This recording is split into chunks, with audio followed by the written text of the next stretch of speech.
Auditor General on the financial statements for the financial year 2023-2024, and 3, consideration of the reports of the Select Committee on County Public Investments and Special Funds Committee on its consideration of the reports of the Auditor General on the financial statements for the financial year 2023-2024. Now, Honourable Senators, in accordance with Standing Order 35, the business specified in the Gazette notice referred to above and as outlined in the order paper shall be the only business before the Senate during the special sitting, following which the Senate shall stand adjourned until Tuesday, the 1st of April 2025 at 2:30 p.m. pursuant to the Senate calendar. I thank you. Next order. Order number 3, messages. Order number 4, petitions.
Order number 5, papers.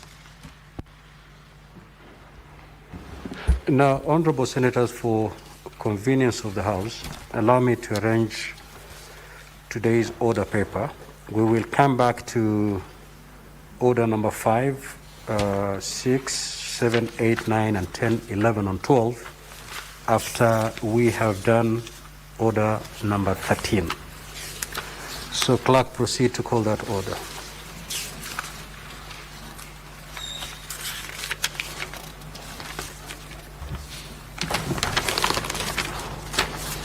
Order number 13, the County Government's Additional Allocations Bill, Senate Bills number 1 of 2025, second reading. The Chairperson, Standing Committee on Finance and Budget.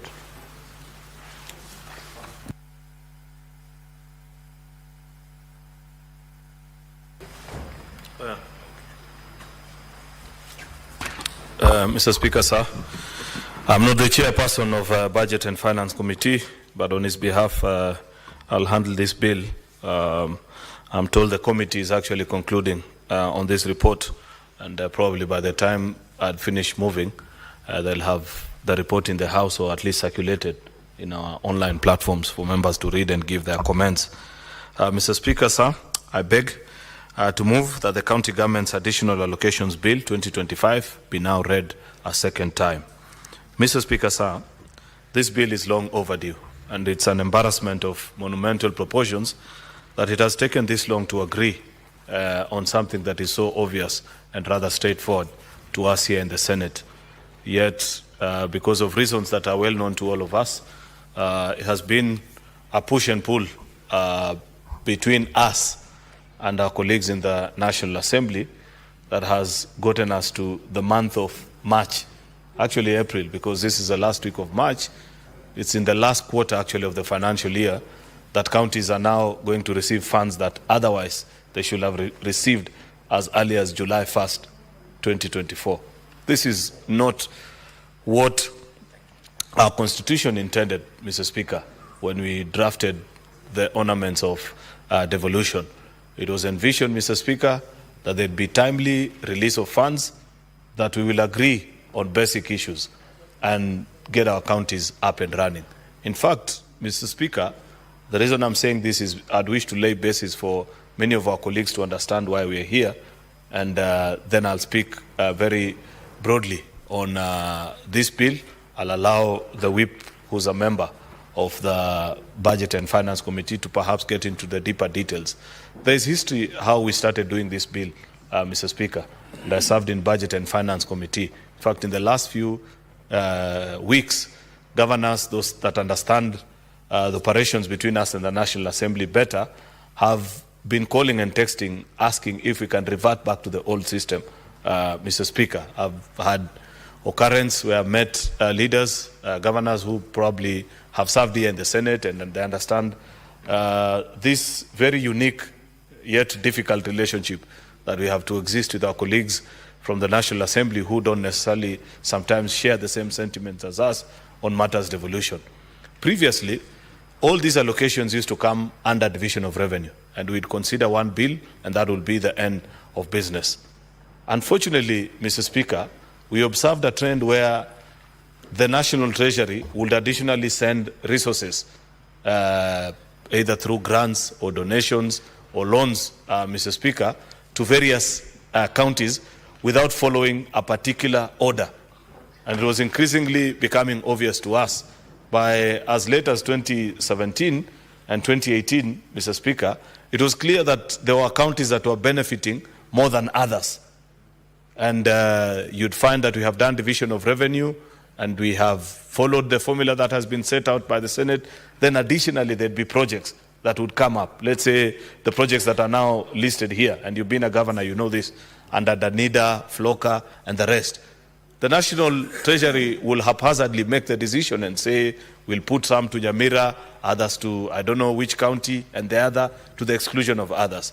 We felt this was not the proper format in which devolution should be rolled out in our country. And that is how this bill of the county government's additional allocations came about. We never imagined, though, that decision that was made in the best interest of our counties to ensure that equity reigns supreme as the demands of our Constitution expect of us as a house of used to undermine devolution. This is quite unfortunate that it takes this long, inordinately long, Mr. Speaker, for there to be an agreement, and especially in a context where the Senate is a bystander.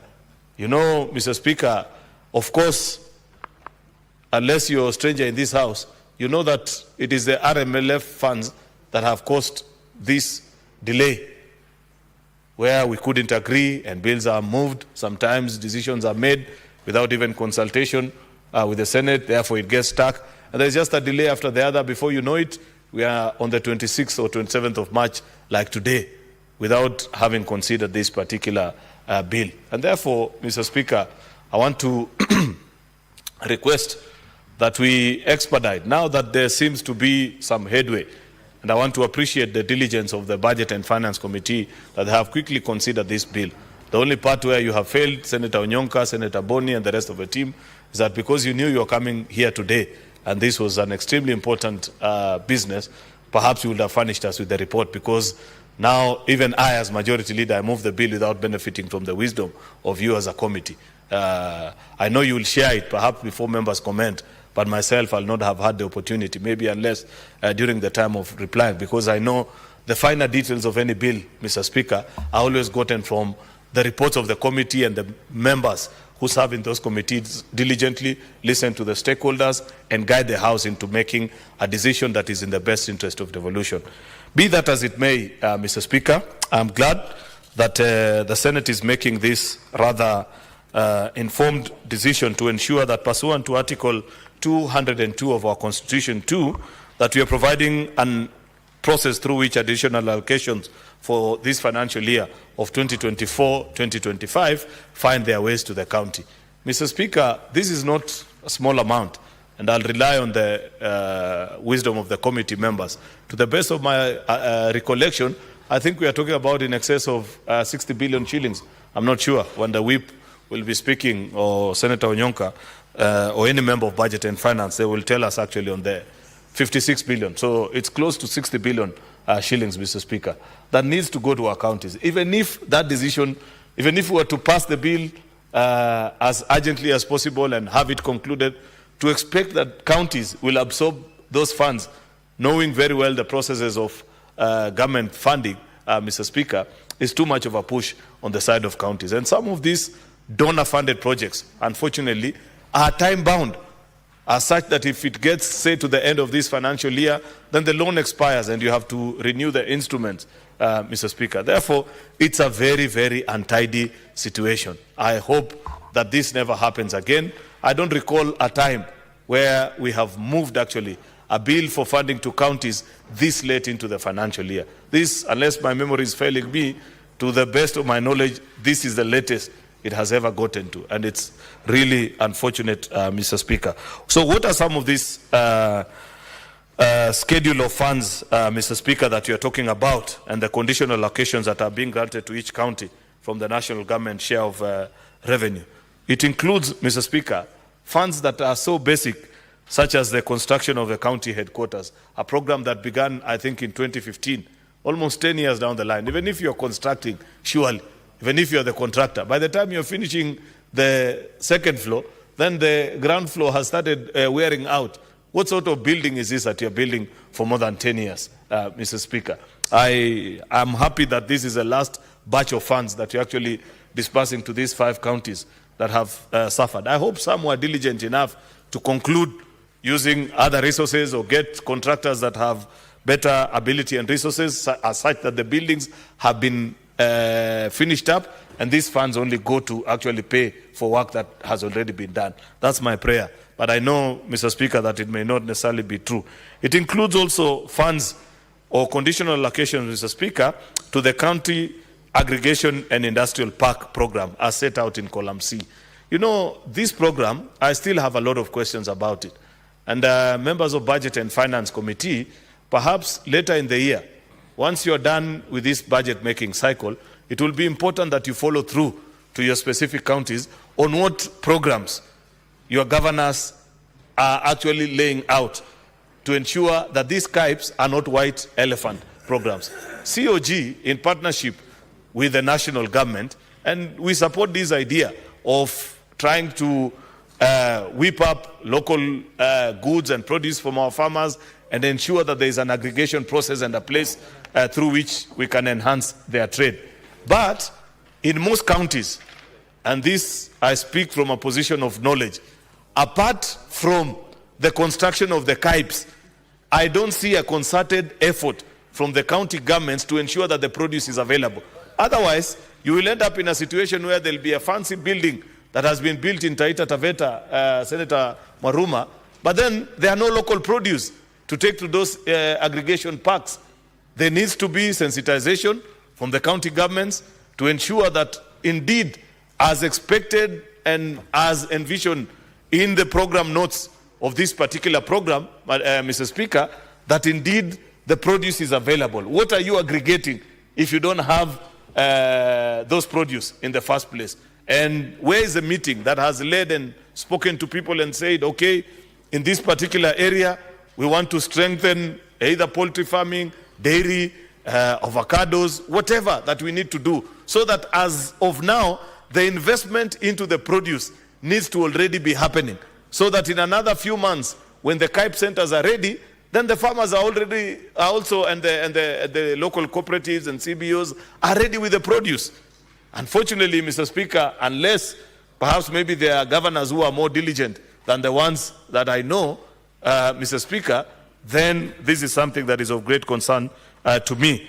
Conditional allocation for community health promoters, CHPs, Mr. Speaker, and this is a big problem because I know for a fact that there are many counties where CHPs actually continue to wait on this. And you know, the unfortunate bit, Mr. Speaker, is that you will find that CHPs have received the matching funds from the national government, but counties are being blamed that they have not paid CHPs actually. But what will they have used to pay with?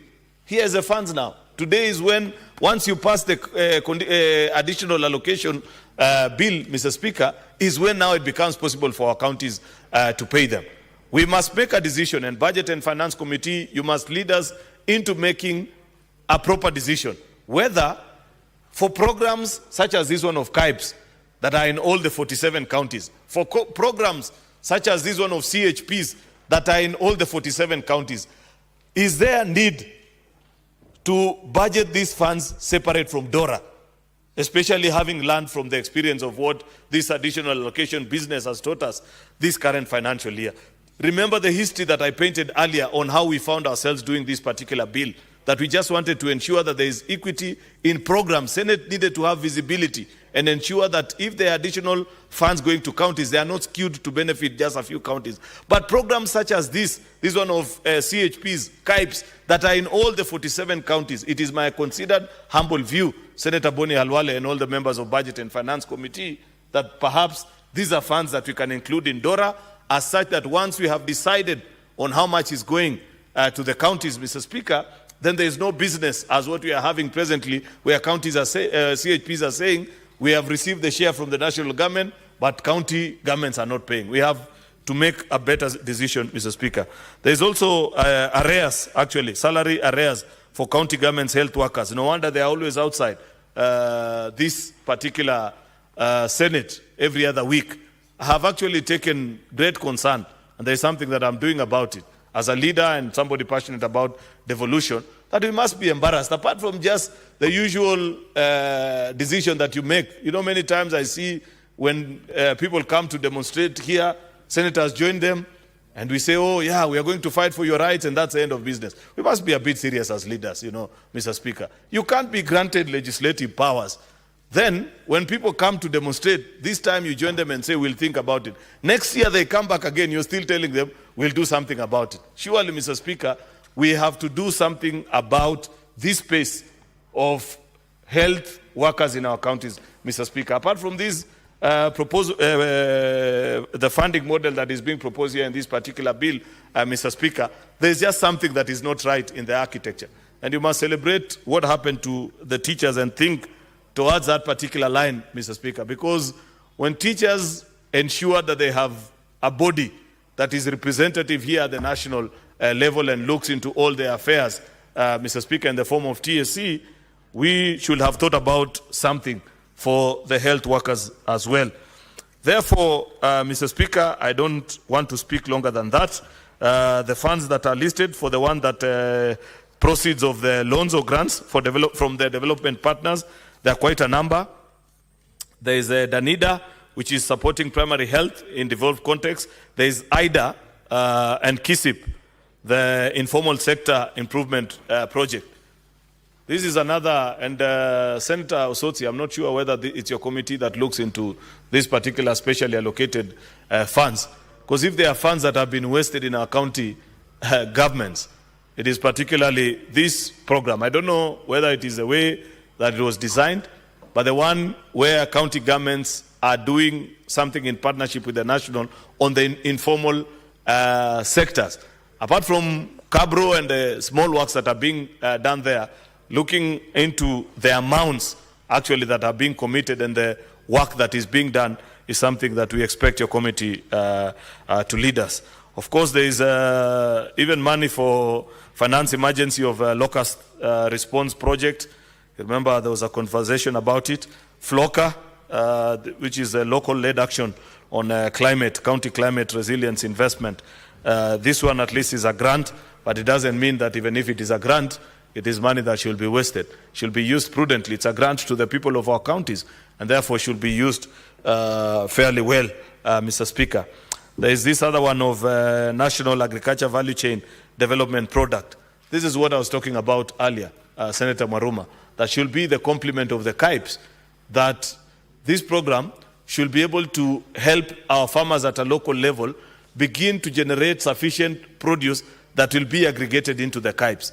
But so long as there is no correlation and people are just obsessed about who becomes a contractor of these projects or who does the shades, you know, we live in a very funny country, Mr. Speaker, that we must begin perhaps to move.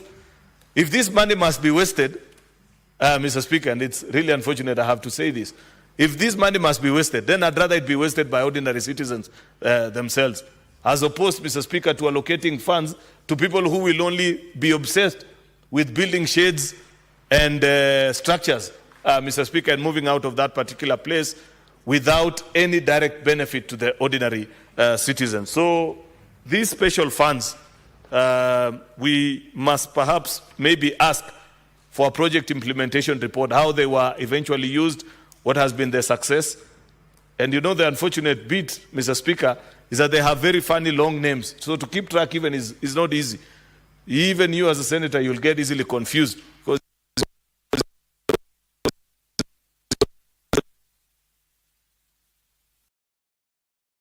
fundings that end up in our county governments and the expected impact in the lives of ordinary citizens is something that bothers us. Finally, Mr. Speaker, is the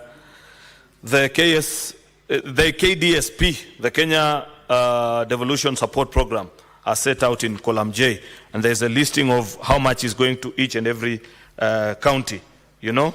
Then there are other things about Cabinet Secretary publishing by 15th day of each subsequent month, a monthly report on actual transfers of additional allocations to county governments disbursed. This one we did as well in Dora. Then last, and perhaps the last thing that I'd say, is that the county treasury shall include the consolidated quarterly and annual reports that include PFM Act, which is the actual transfer from the national government, the expenditures, and their compliance with the provisions of the Act. A very important report that we expect. Therefore, with those many remarks, Mr. Speaker, the listing is there of how much is going to each county. And this is as the bill came, Mr. Speaker. I want to believe that our colleagues from Budget and Finance Committee will actually guide us on what additional amendments actually they are proposing to the House. And I want to say that even without seeing the amendments, that I already support their position because I'm aware of some of the proposals that have been made there. With those very many remarks, Mr. Speaker, I want to request the whip of a majority side, who's a member of a Budget and Finance Committee, to second and help us understand better even more salient issues that perhaps I may have missed in my moving notes. I thank you, Mr. Speaker.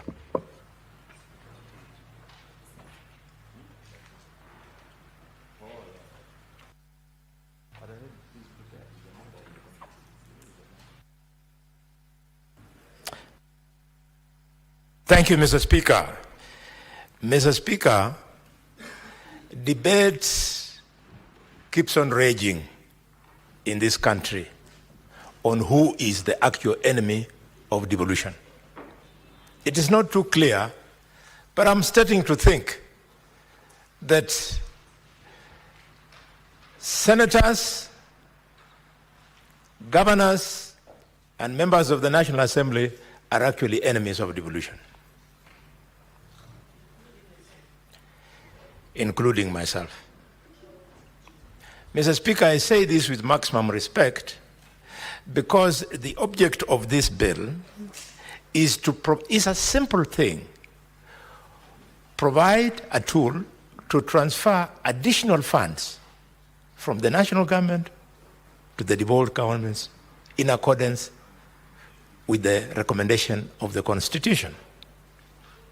So, the process was done, as you'll remember, And at this tail end, the recommendations which came from the first enemy, members of the National Assembly, then disagreed with us.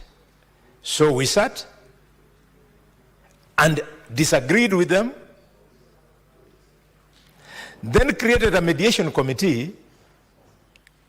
And when you send us to that mediation committee, Mr. Speaker, we were shown the middle finger. To hell with it. And this is why, leader of the majority, we are now dealing with this business at the end of the financial year. The donors must be thinking we are mad people. Because what has happened is that the borrowed money has left the respective banks of those countries. The money is with the National Treasury. Those countries are already charging interest. But as the money is at the National Treasury, because senators, members of the National Assembly, and governors are quarreling. Cannot agree, and governors and members of the National Assembly are quarreling. Do we really want devolution to succeed? Senator Osoti is in this house. We were at some informal meeting yesterday, Mr. Speaker, but important because it brought together senators, members of the National Assembly, governors, permanent secretaries, cabinet secretaries from a certain region of this country. And when we were in that meeting, in his wisdom, Senator Osoti brought up this matter. And he was supported by the governor of Busia, Paulo Tuoma. Do you know, shamelessly, the meeting in front of the president. We are not serious. And as the leader of the majority has told the country, the real reason is because members of the National Assembly want to benefit from the contracts that will arise from these additional funds. Some of them are contractors. Mr. Speaker, what do we do? And if one of you is not doing any of these things, they say you are not woke. You are not up to it. If you are really woke, you should be one of the people participating in those contracts so that you look rich and live large.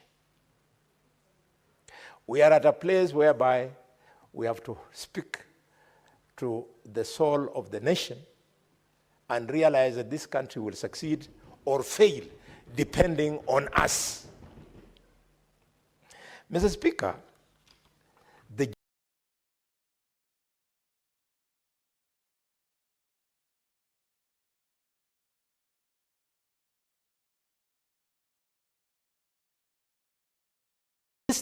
we pass, if we do, is that the counties will now access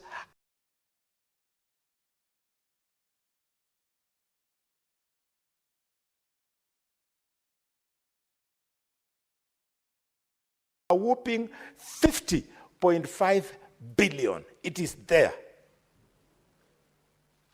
It is there. We just pass it today, and counties will access 50.5 billion. Why would a member of the National Assembly not support that money going to the county where he comes from? And all counties are benefiting. Leader of the majority in the Senate, leader of the majority in the National Assembly, the presidency, you must bring the leaders together. We stop this nonsense. Members of Parliament as the ones delaying this because they want to do business. So what have we done, Mr. Speaker? We have created 4 schedules. In the first schedule, we've made it easy. You'll see it, and we want to apologize for not having tabled the report by now. We've just finished a few minutes ago. In the first schedule, Mr. Speaker, we have put 7.5 billion, which is the additional allocations that come from the national government as a share of revenue raised nationally. I'll go to the specifics. Then in the second schedule, we've made it easy. We have segregated the 10.5 billion shillings that governors and MPs are fighting over the road maintenance levy. That we have created a second schedule for clarity. And in the third schedule, we have put money that is realized from court fines that are collected at various points where we have courts in the counties. And in the final schedule, we have then created a schedule showing the loans and grants. Having simplified it that way, Mr. Speaker, we have taken the first important step which we are asking this House to support this morning. Namely, we have removed from the bill any mention of that thing, road maintenance levy. It is a debate that cannot end. Removed it completely from the bill.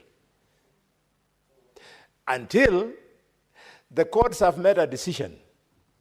Because if you do anything here, it brings in the long story of sub judice and so on and so forth. So we have put it aside completely. Then we have remained with those three schedules. So there are these three schedules that I want to speak to for you to appreciate so as to pass it quickly this morning. And in the first schedule, Mr. Speaker, the 7.54 billion will go towards construction of the stalled headquarters at those 5 counties that you all know. The second one will go to CAIPs, County Aggregated Industrial Parks. They are going to be undertaken in only 19. And this money has been enhanced, Mr. Speaker. Now, when you look at your schedule, your county might or might not benefit. So don't slow down the process by saying, okay, my county has not benefited and therefore I'm not going to support. It is because the National Treasury, and we have agreed with them as a committee, has phased out this process because the money is not enough.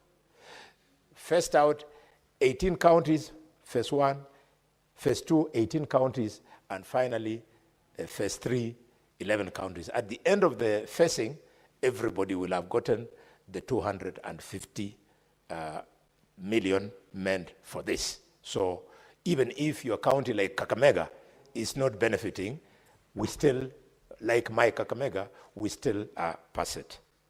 Mr. Speaker, and then of course there is the issue of the community health promoters. It is in there with a salary of 3.234 billion shillings and basic salary for county health workers worth 1.7, and transfer of museums to these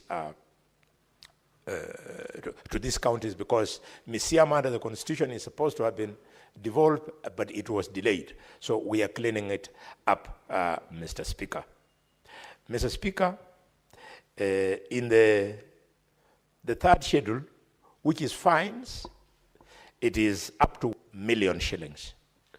These fines, we have decided to pass it, quote unquote, shingo pande, because it is even not clear to us.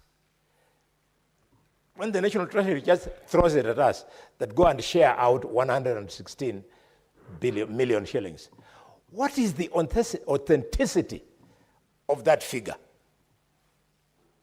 What tool do we have when money is being collected in Mombasa and it is taken to the consolidated fund? Now, when they declare to us that, Senate, go and share it out, how do we know that the figure they declare is the actual and that they did not collect more? It has created a window for theft of public funds, and the committee has this morning directed that not the National Treasury, written to the Auditor General to do an audit of these court fines, because we believe that the money collected in Kenya has got fines, Senator, for Nairobi. The whole of Kenya, it cannot be for 2 financial years only 116 million.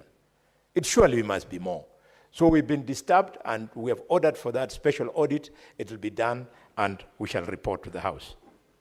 The final schedule, which is on grants, on grants and loans.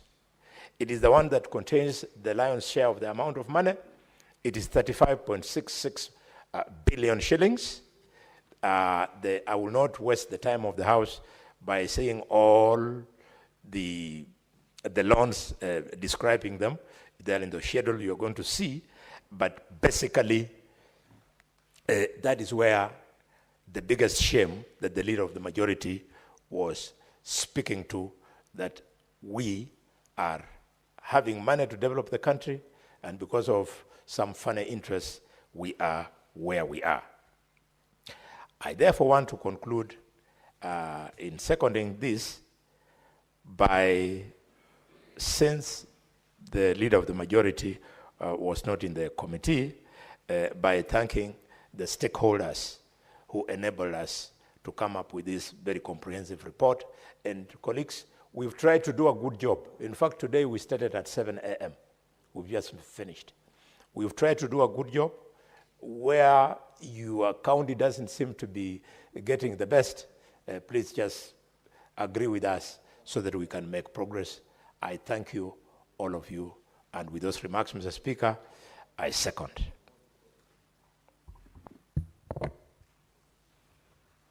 Honourable Senators, I will now proceed to put the question that the County Government's Additional Locations Bill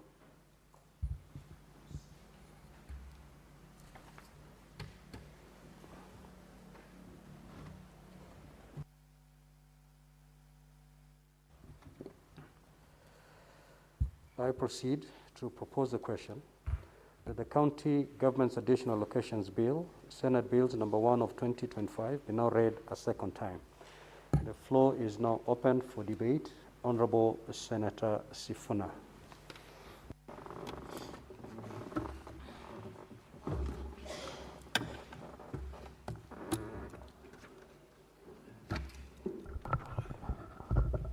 Thank you, Honourable Speaker.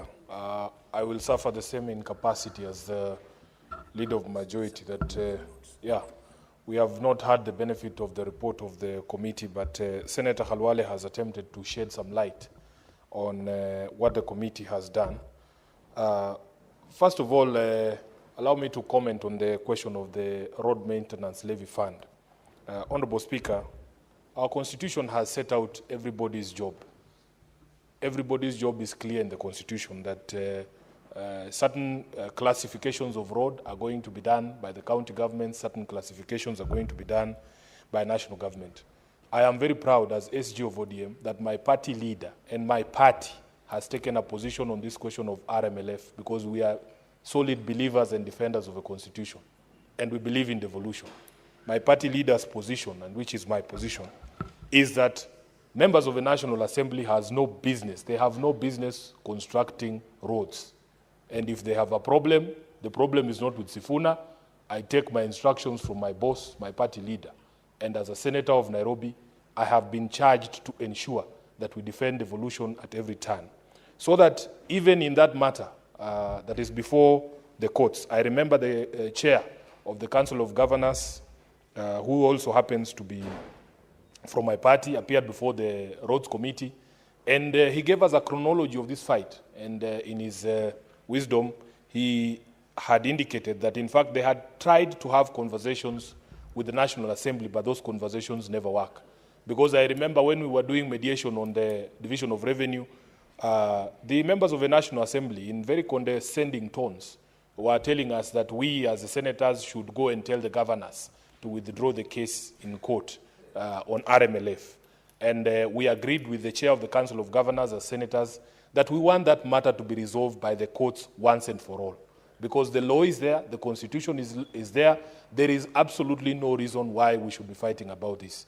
And the most callous thing, Honourable Speaker, I have never been a member of the National Assembly, and maybe one day if I will be, maybe this, I don't want to use the word disease, but this attitude maybe will come over me, that somehow they have dissected the populations, they know the people who belong to the national government and the people who belong to the county governments. That, Honourable Speaker, it doesn't matter what prejudice the people suffer, for as long as the National Assembly does not get what it wants, then we can hold the entire thing at ransom. I remember sitting here with those members, I don't want to mention their names, but they know themselves. Honorable Speaker, they told us in no uncertain terms that if they don't get RMLF, we will not get division of revenue.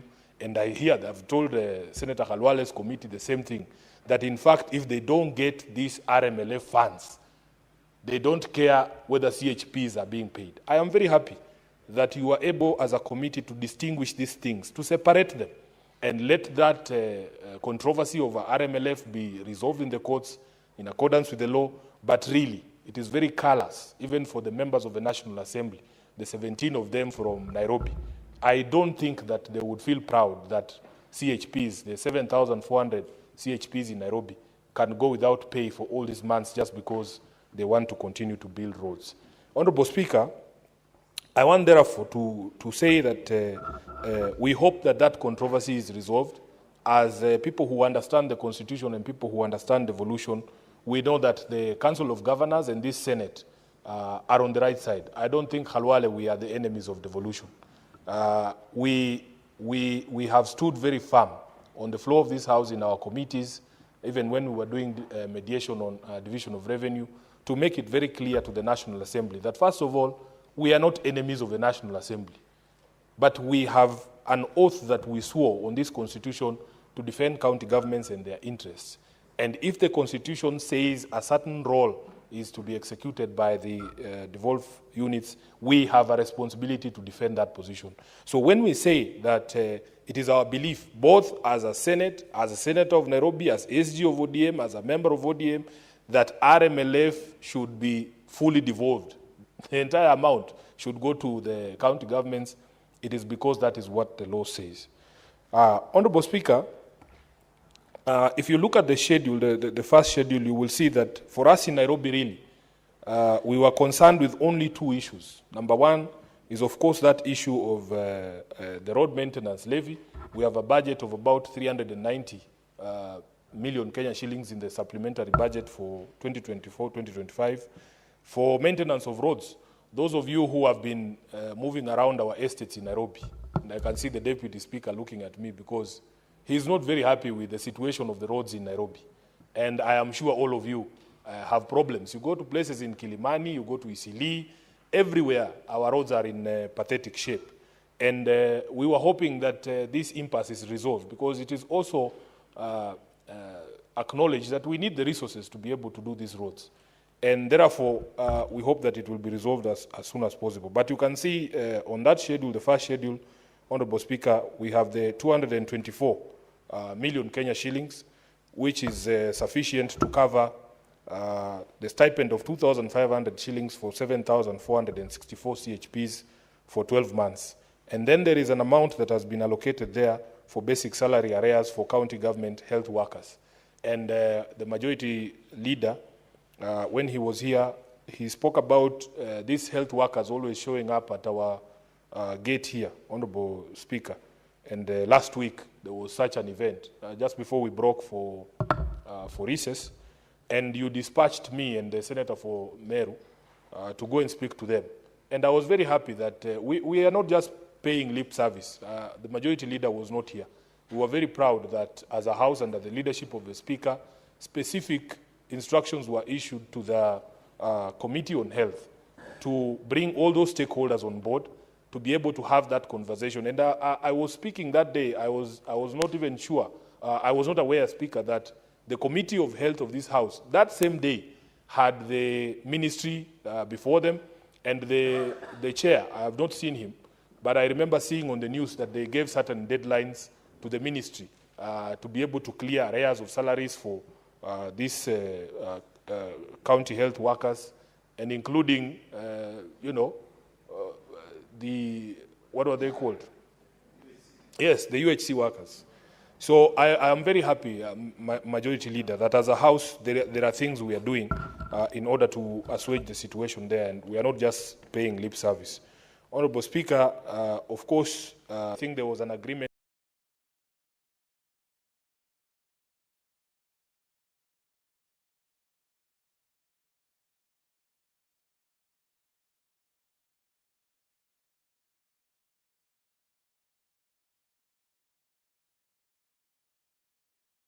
to the judiciary, the courts. And therefore, you might not find allocations of money out of court fines for Nairobi, Honorable Khalwale.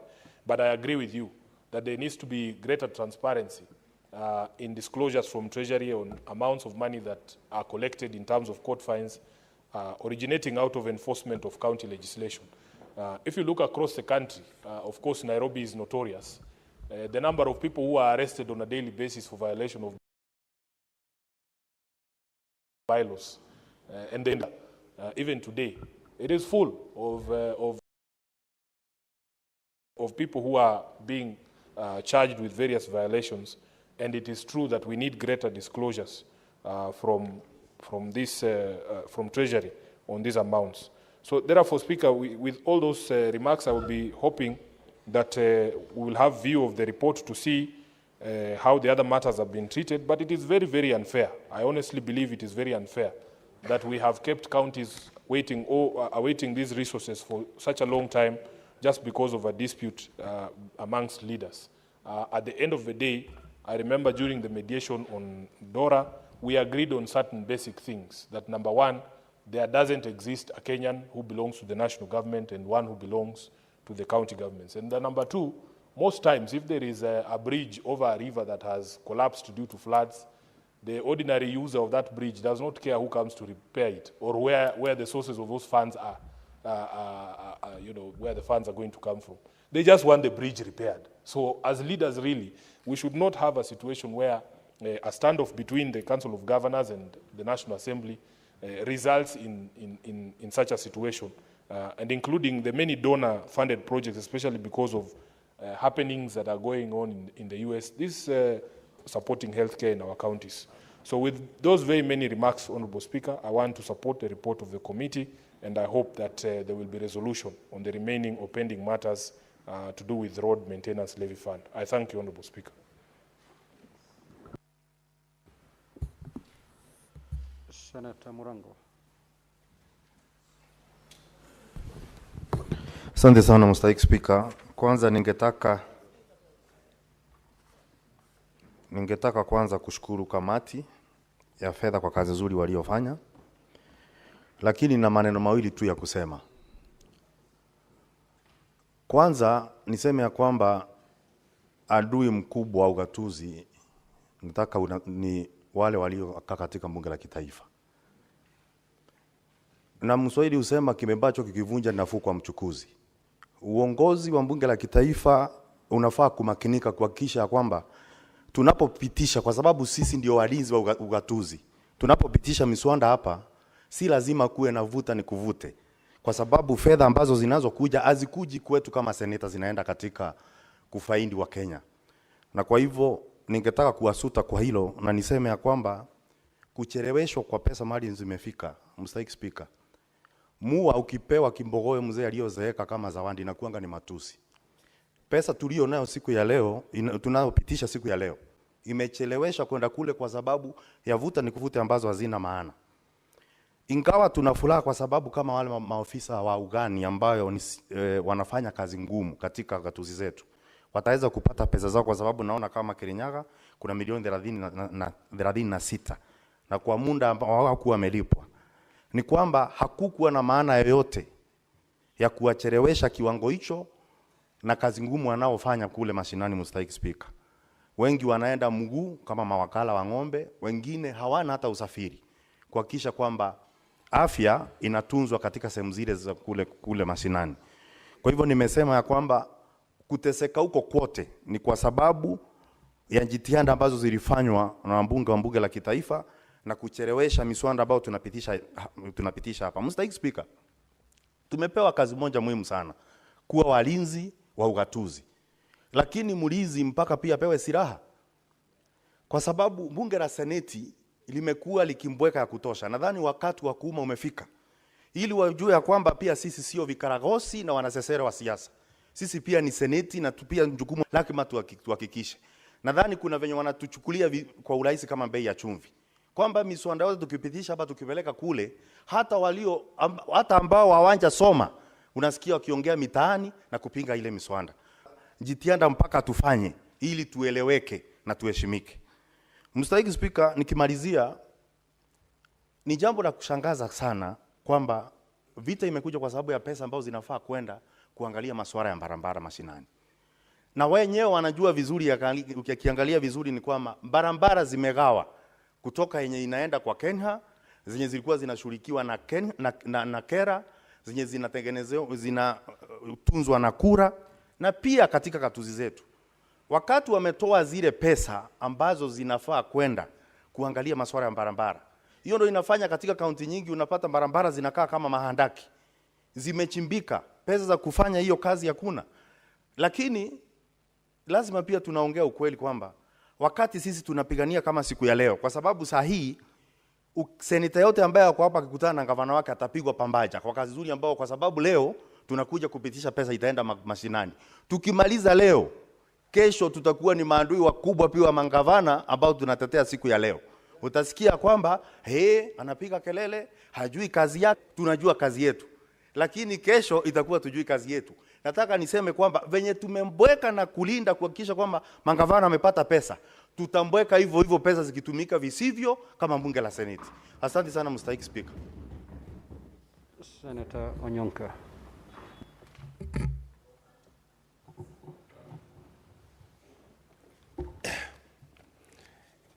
Thank you, Mr. Speaker.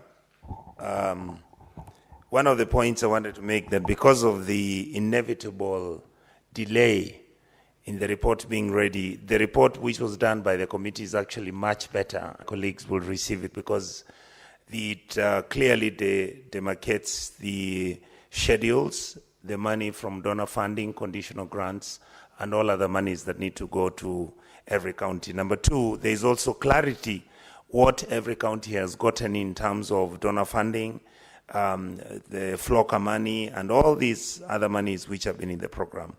Mr. Speaker, I would like to thank the Majority Leader for his comments, and my friend, my brother, Honorable Boni Halwale, who we woke up at 7 o'clock in the morning to go and make sure that this report is done.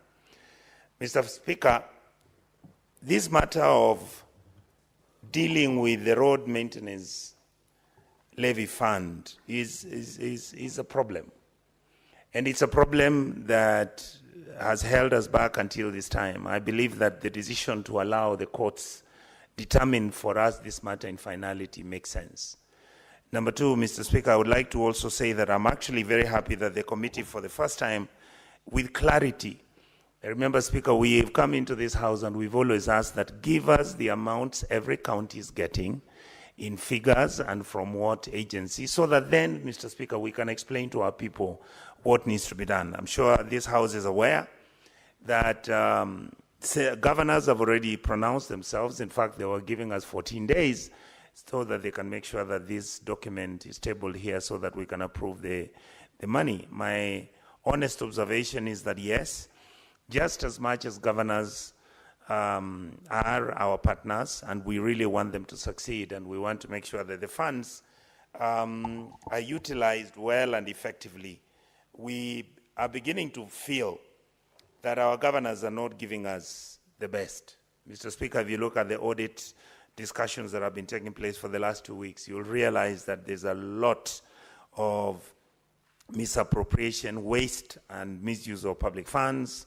Audits are not up to date. In fact, Mr. Speaker, because I'm also in a position to know that the audits which we did the whole of last year, we are actually up to 2024-25. There are about 6 counties that their books have never been audited for the last 4 years. That's what they're struggling with. My feeling is that we would want to request our governors to use the money prudently, make sure that they are responsible, reduce the noise, the political noise that you have in the county governments, because Kenyans just want service delivery.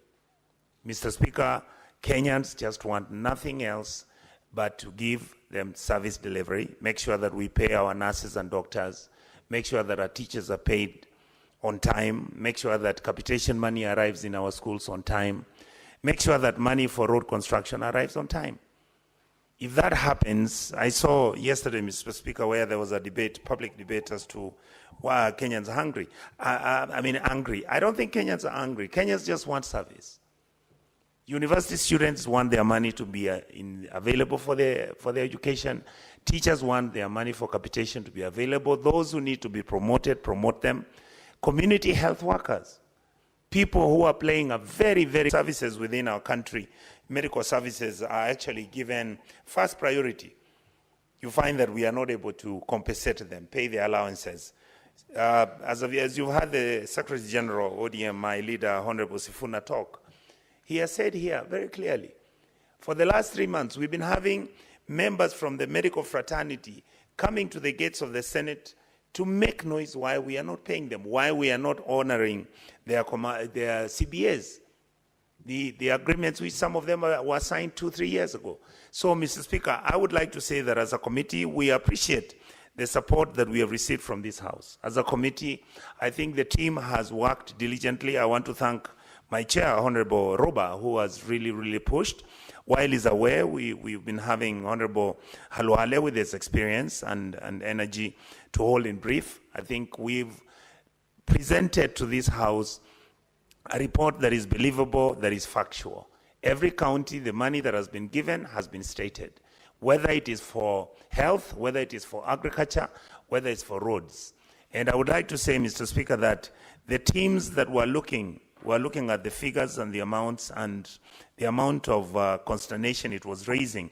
There were many issues that we dealt with, and we felt that because we don't have time, there was no need for us to have disagreements in terms of what the numbers were and what they were not. The only thing I want to remind many here is that last year there was a group of about 18 counties that were given money for the industrial parks, and we waited. I am happy that Kisii County, for example, Mr. Speaker, has also now been given the money for the industrial park, the money which was allocated for cancer as a special project has also been allocated. So I am positive and hopeful that we will continue working hard in this House. We will be standing our ground. I am happy that the senators, many senators in this House are now seized of the fact that we must be the people who are going to defend devolution. We must be the people who are going to make sure that when the money goes to the county governments, let us make sure, Mr. Speaker, that this money does the service that it's supposed to do.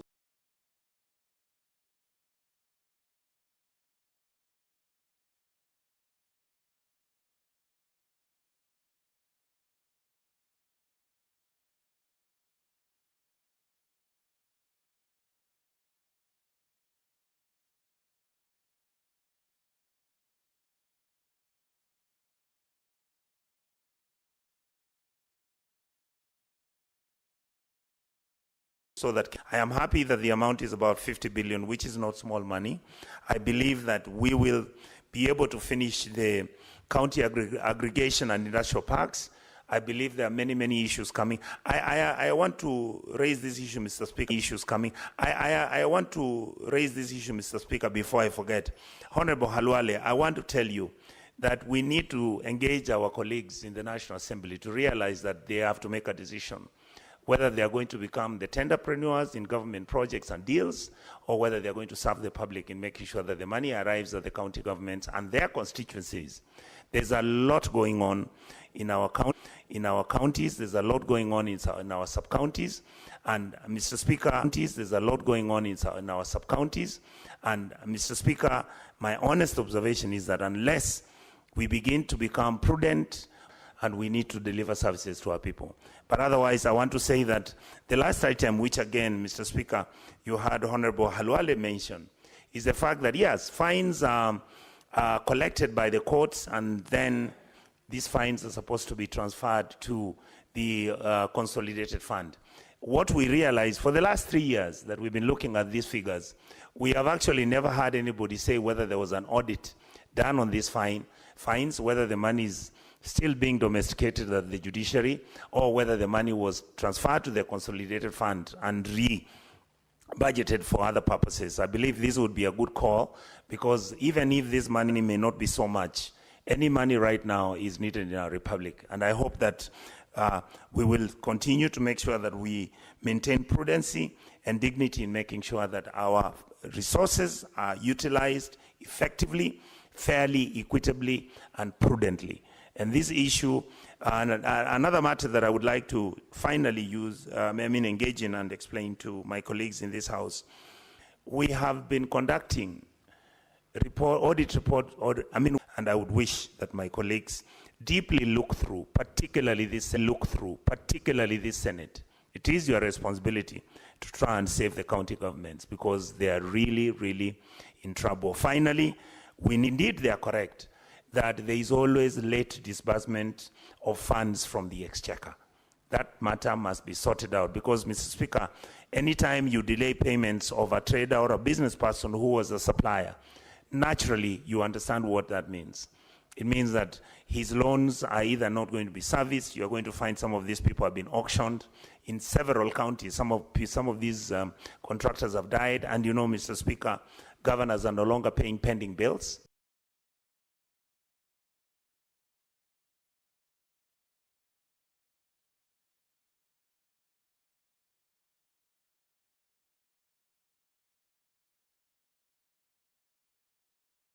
Because now they're paying for the companies that they're using to do business for themselves.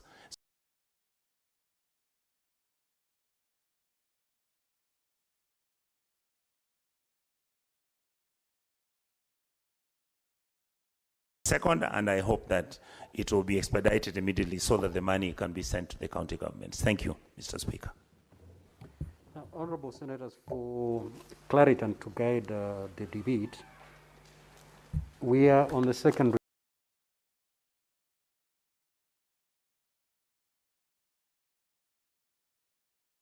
reading of the bill. Therefore, your debate should be based on the bill as opposed to a report. Because the few senators who've contributed, they've actually not gone into the bill itself. So kindly base your comments on the bill, because we are debating a bill that has come for the second reading. Senator Kathuri. Thank you, Honorable Speaker, also for this very important bill touching on actually the core nerve of our work to make sure that devolution works in this country, Mr. Speaker. Mr. Speaker, this bill is actually making provisions for the transfer of conditional allocations from national government's share of revenue and from development partners, Mr. Speaker.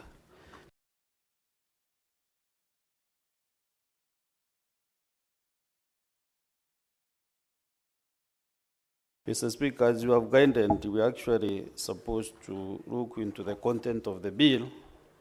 And Mr. Speaker, first of all, is also to make a concern that these disbursements are coming towards the end of the financial year, Mr. Speaker. We are entering the fourth quarter next month, and that is, we have really drained the counties from spending this money to the people that we represent. All the same,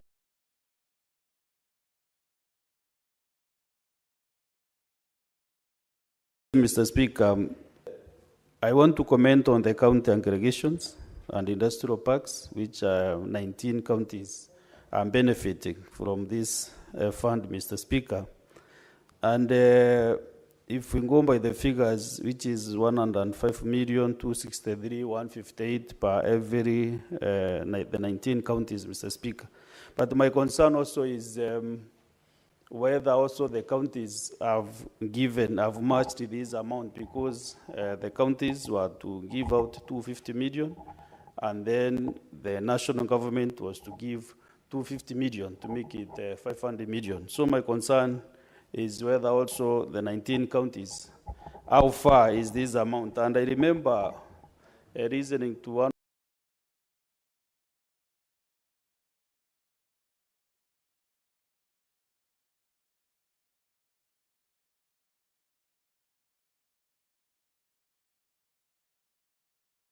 of the programs in Meru FMs. There is 105, then it means that project can be almost now, if all the other monies were released, we should be at almost 75%, Mr. Speaker.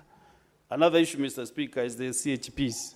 And as my colleague, the Senator for Nairobi, has well spoken, that you sent us to talk to the CHPs when he came at the gate of the Senate, Mr. Speaker. And I'm happy that you committed the Committee of Health to work on this matter.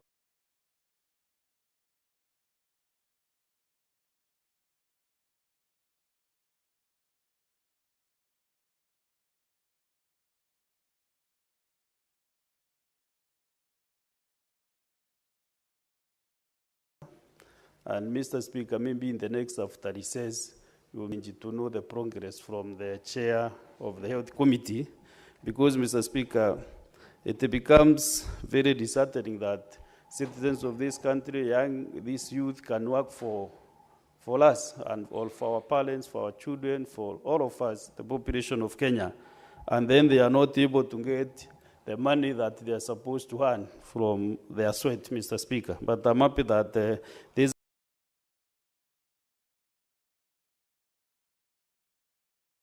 money, once we dispense, transmitted to the county governments, so that also they can be paid. Again, also, Mr. Speaker, is also to ask myself, are the county governments also giving also their part of the bargain?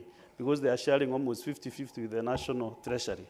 So my concern also is whether the counties are able also to match this money so that the CHPs can get their allocation, Mr. Speaker. Mr. Speaker, the elephant on this bill is this schedule for the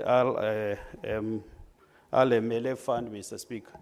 Mr. Speaker, when I served in the National Assembly, where Senator Sifuna doesn't know what happens there, Mr. Speaker, we used to have all the allocations. There was allocation for Kera, for Kura, for Kena.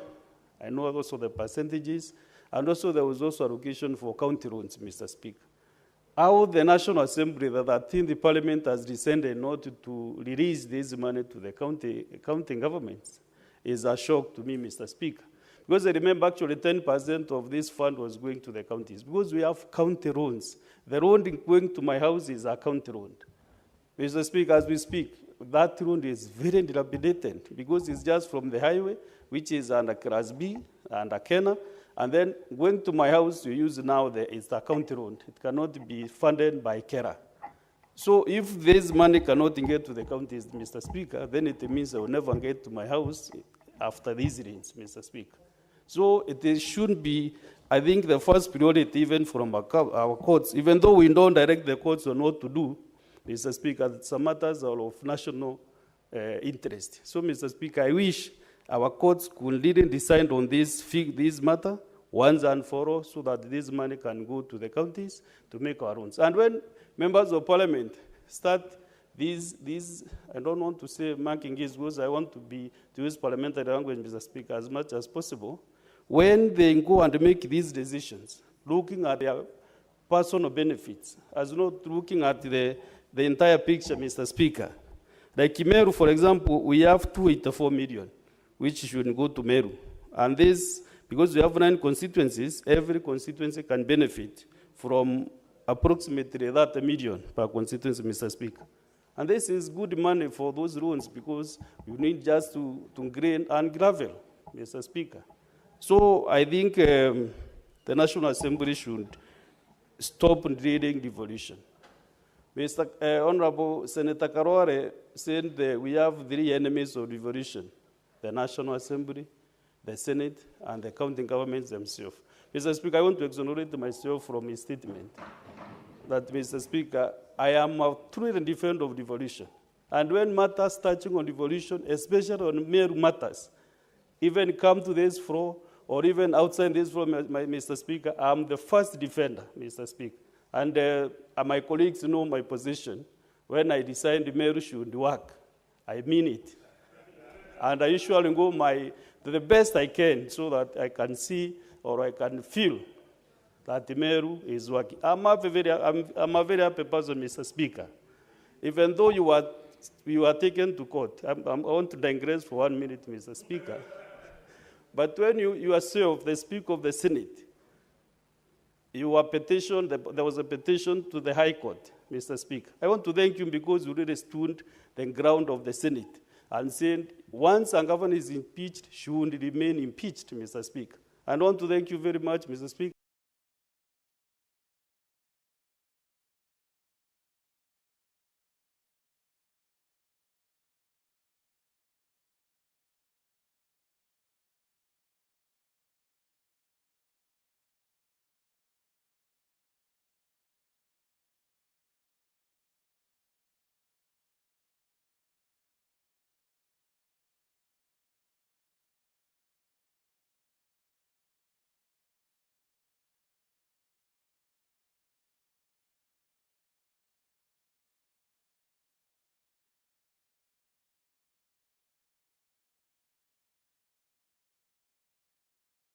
Your office and also the clerk's office, because I know the Senate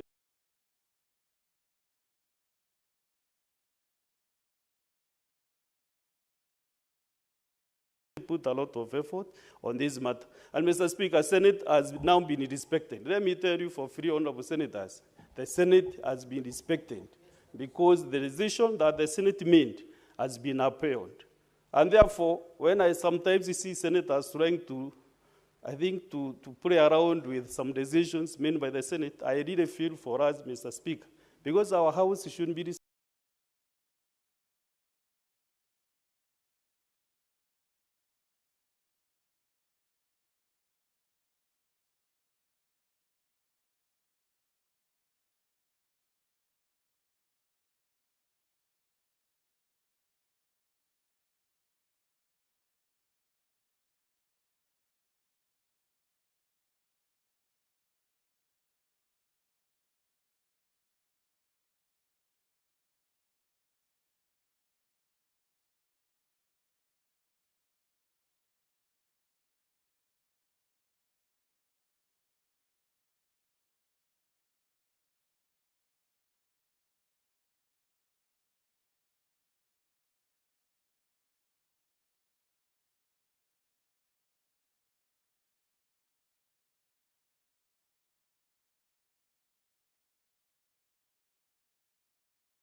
the Committee on Finance and Budget, ably led from the onset. I stand in support of the bill, the County Government's Additional Allocations Bill 2025. As a Speaker, as I move to support the bill, allow me as a Speaker to do two things. One, to wish you quick recovery, Mr. Speaker. I see you are battling flu, but it shall be well. Mr. Speaker, I also want to take this opportunity to wish our Muslim brothers and sisters Eid Mubarak as they continue to observe this holy month of Ramadan.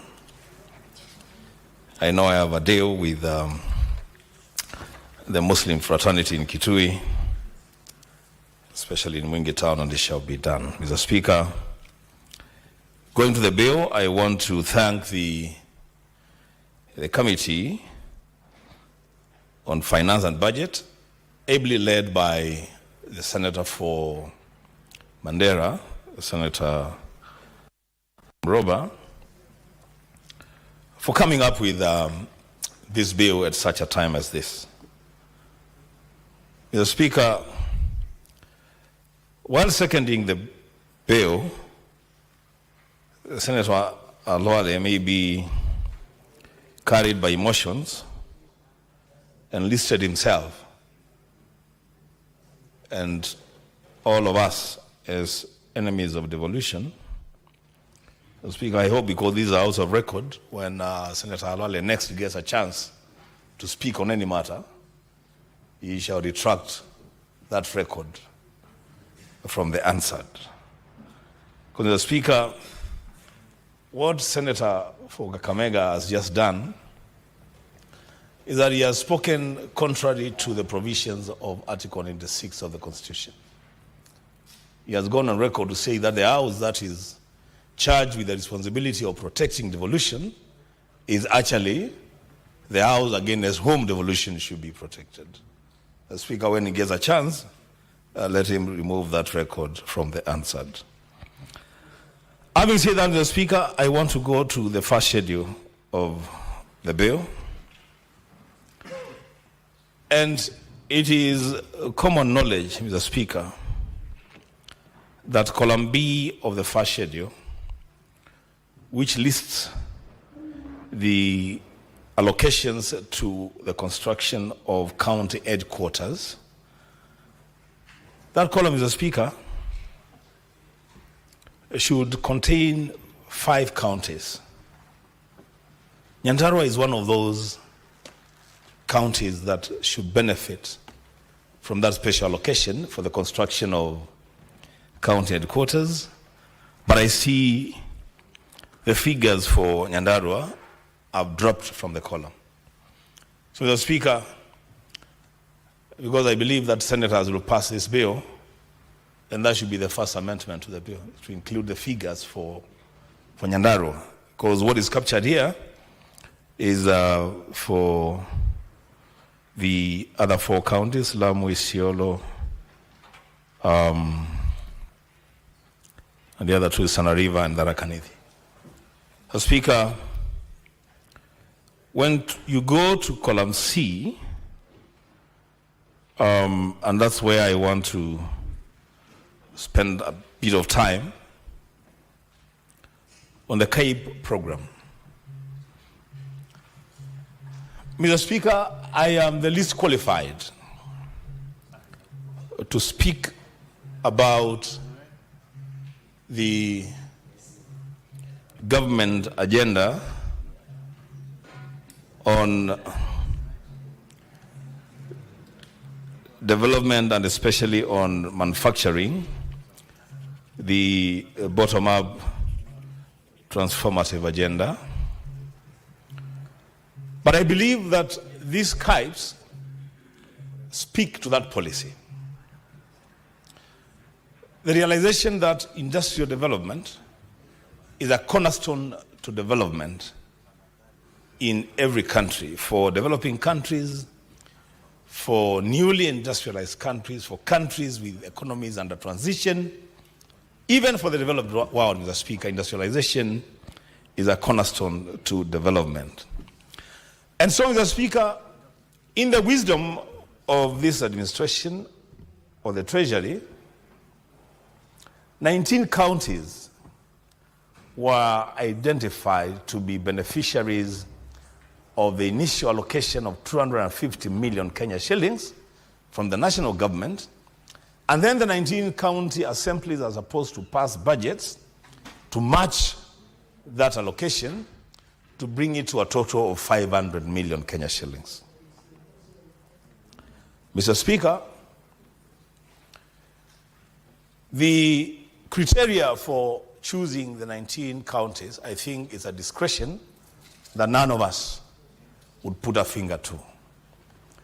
But that be as it may, Mr. Speaker,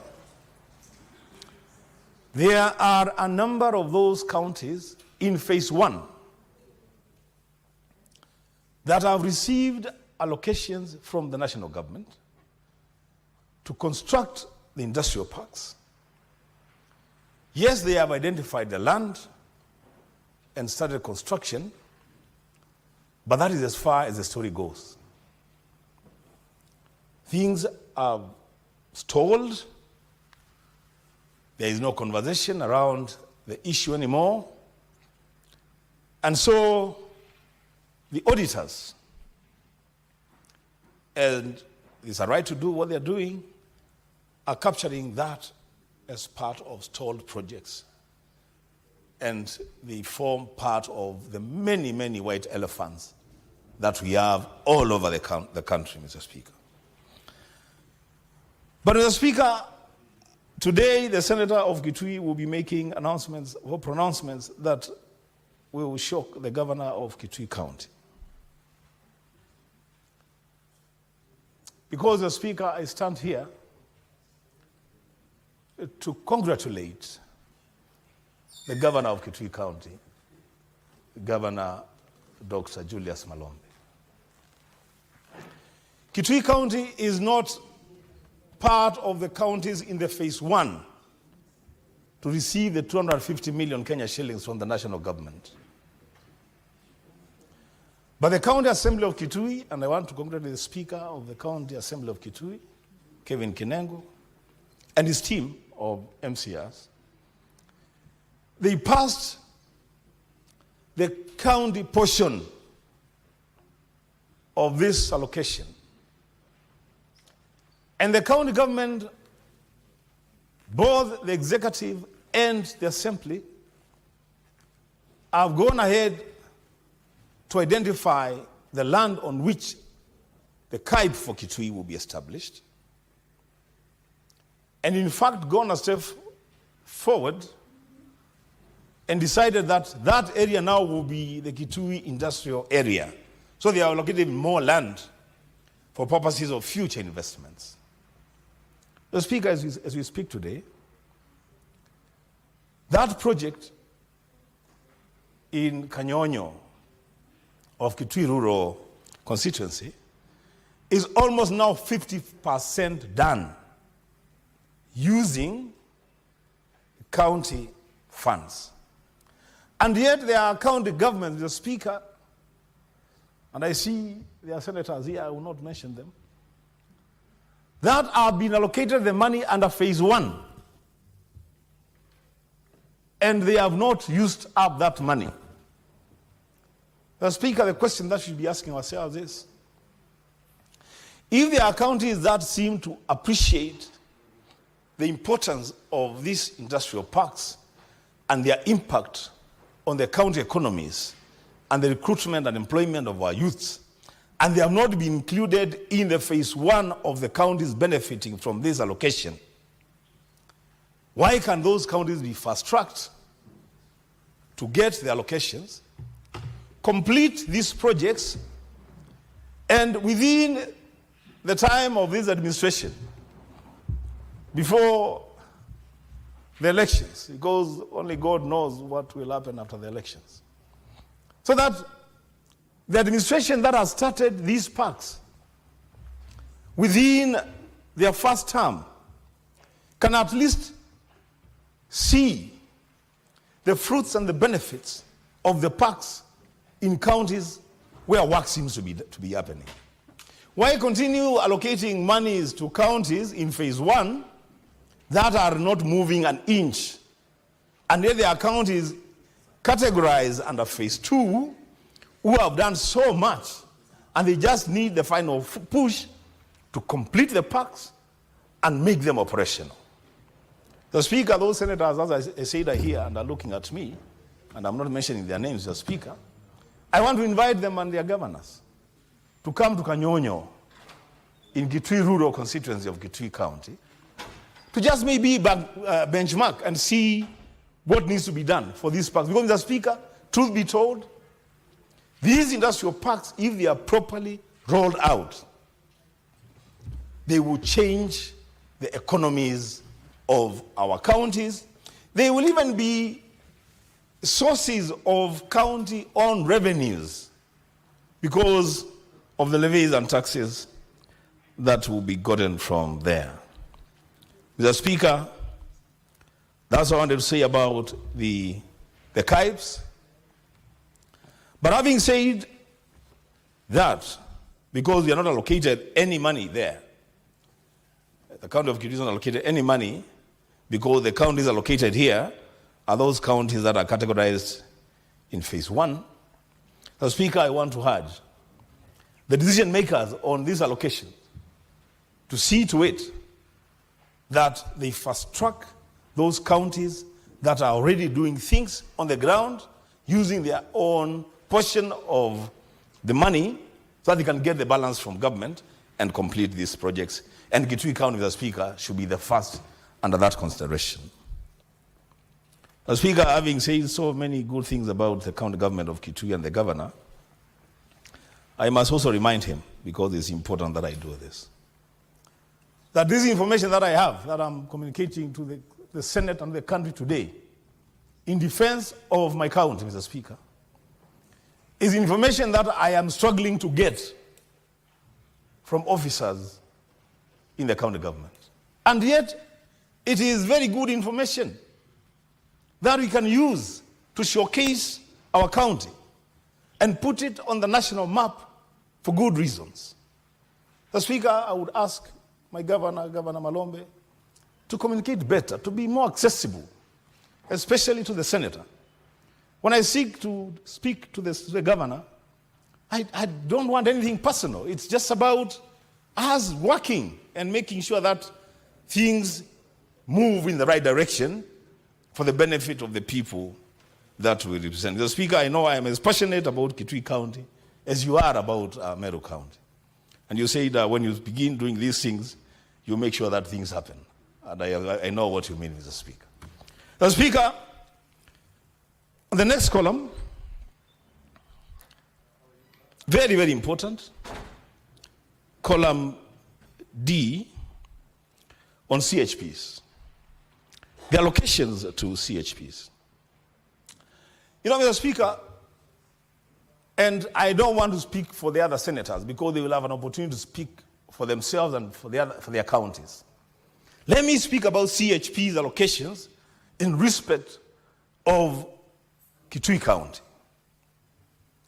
Mr. Speaker, if there is a cadre of staff that needs serious attention and serious facilitation, it is the health promoters. Mr. Speaker, these are our first line of defense in terms of health. These people, Mr. Speaker, are the people that when there are issues in the middle of the night in remote villages, these are the people that patients and families run to for assistance, for first aid, Mr. Speaker. And yet, Mr. Speaker, important as they are the most neglected lot in the health sector. Mr. Speaker, I speak with pain about CHPs because last Friday, Mr. Speaker,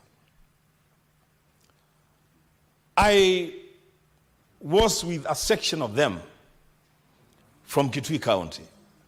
Mr. Speaker, by God's grace, I run a foundation called Kiyowambua Foundation that carries out medical camps across the county. And on Friday, we were at Kawi Ward in Kitui West constituency, where we attended to over 1,300 patients being assisted by CHPs, around 50 of them. As a speaker, these people are suffering. These people have not been paid their monies. And it's not even pay, because how do you call 2,500 shillings pay? It's not even pay. They have not earned their stipends, Mr. Speaker. And the stipends come, there's so little. The Speaker, can I appeal to the wisdom of this House, the wisdom of the committee, led by very able Senator from Mandera,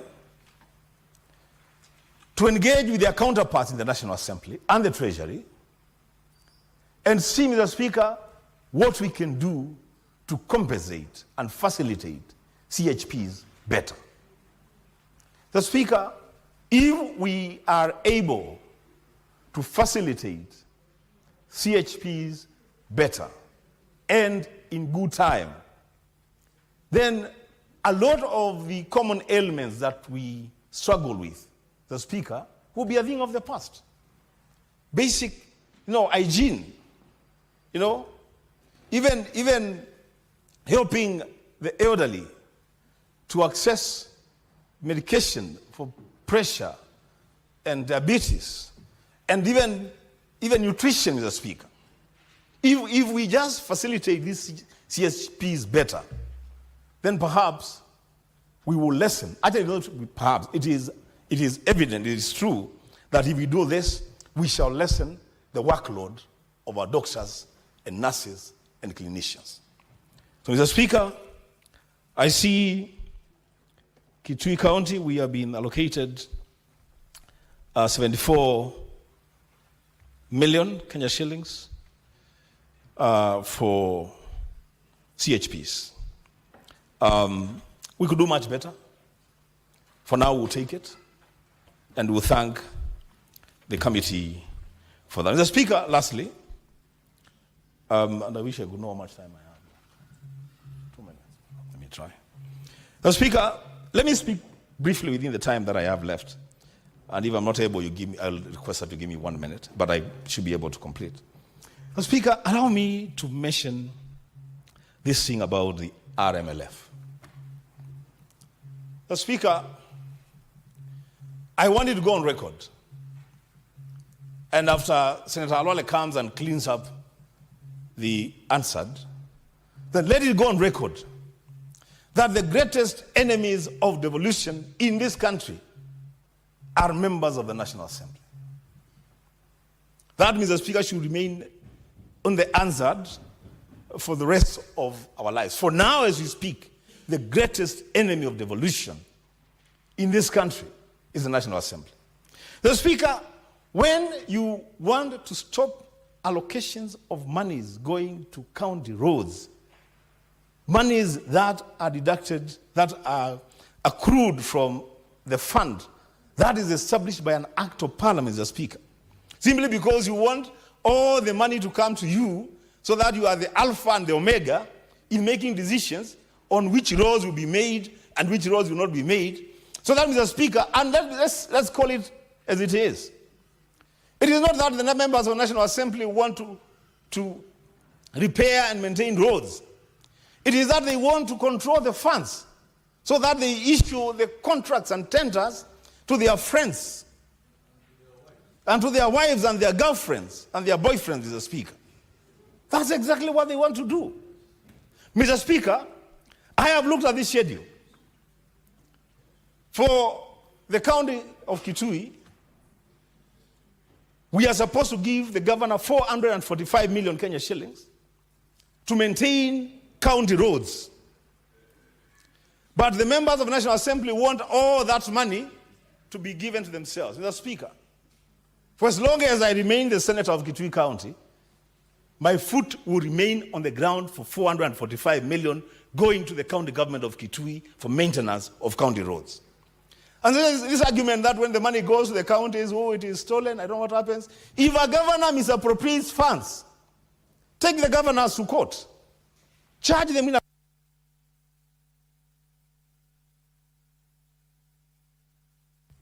Just 30 seconds, just to conclude. Thank you, Mr. Speaker. Mr. Speaker, I'm saying that, and we will not stop there, Mr. Speaker.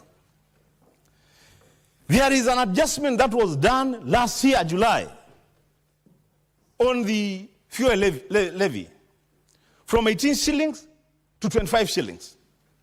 Now, the minister in charge of roads in the national government wants to use the entire 7 shillings per litre of fuel to pay pending bills totaling to 175 billion Kenya shillings without consideration, Mr. Speaker, to the roads in the counties. Mr. Speaker, we are saying that 7 shillings per litre, a percentage of that money must go to counties for the maintenance of county roads. And Mr. Speaker, I want to urge my colleagues that when it comes to matters of devolution, that is why we are said to be champions and defenders of devolution. And the best way of killing devolution is to deny county governments money to carry out devolved functions. On the matter of roads,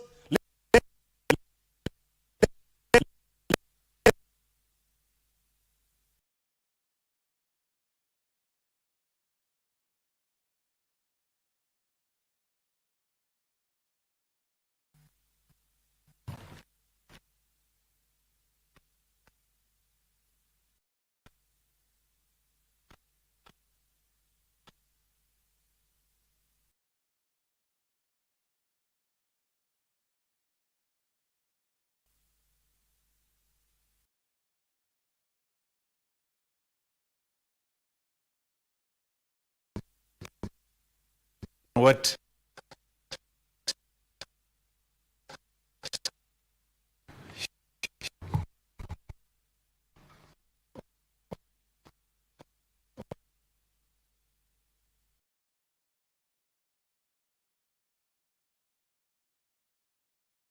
our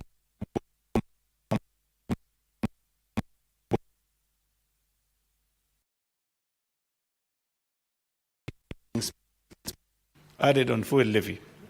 And the 7 shillings, he's going to use the 7 shillings for offsetting pending bills. And the collection, if I'm not wrong, is about 75 million every year. And surprisingly, he's discounting that money 6 years in advance. What does that mean?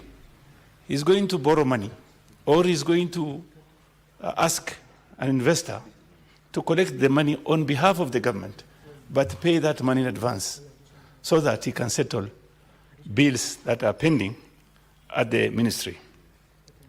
Honorable Speaker, I want to support what Senator Kitui has just said. If they are going to use the 7 shillings, at least half of that money should go to counties. Honorable Speaker, we had an opportunity to have the county governor who is in charge of roads. I think it is governor for Kiambu, before our committee one time. And what he said that time, what he told the committee was, they have thousands and thousands of kilometers of roads in their counties that are not being managed by the counties because they don't have funds. So if today the National Assembly, let's say for example, the CS wants to take the 7 shillings, and the 15 shillings, the National Assembly wants to take that money and control the roads in the counties, then why is the Senate here? What are we doing? We are supposed to support and protect devolution. Honorable Speaker, Article 96(1) says very clearly, this Senate serves to protect the interest of the counties. Then, in that case, if we allow the national government, I don't want to use the language that was used by my friend Senator Kitui, at the issue of girlfriends and women. What I would say is this: the job of parliamentarians under Article 95 4B is to appropriate, specifically National Assembly, is to appropriate funds. It's not to turn into contractors. And similarly, 5B is very clear. The job of National Assembly and the Senate is to exercise oversight. How can they oversight that funds and at the same time manage the funds? That is not going to be workable. Yes, we have a problem in the counties, but it doesn't mean that because of mismanagement of county resources, we are going to divert monies from the county governments to the National Assembly. Honorable Speaker, let me take you back a little bit to first schedule. 5A says conditional allocation for the construction of county headquarters. Honorable Speaker, we went to Lamu with the Committee of Devolution. It's chaired by my friend, Senator Wajir, Senator Abbas. And found that the county has done some construction work and they've not finished. And if you look at the construction the way where it is now, they would need about, let me just say, millions of money to finish. So what is the purpose of sending money to the counties and you don't finish your projects? Honorable Speaker, 2 weeks ago, we went to Lodwar, Turkana County. And there is a park called Beshara Park. constructed, about 3-story building, not finished. And it has consumed millions and millions of money.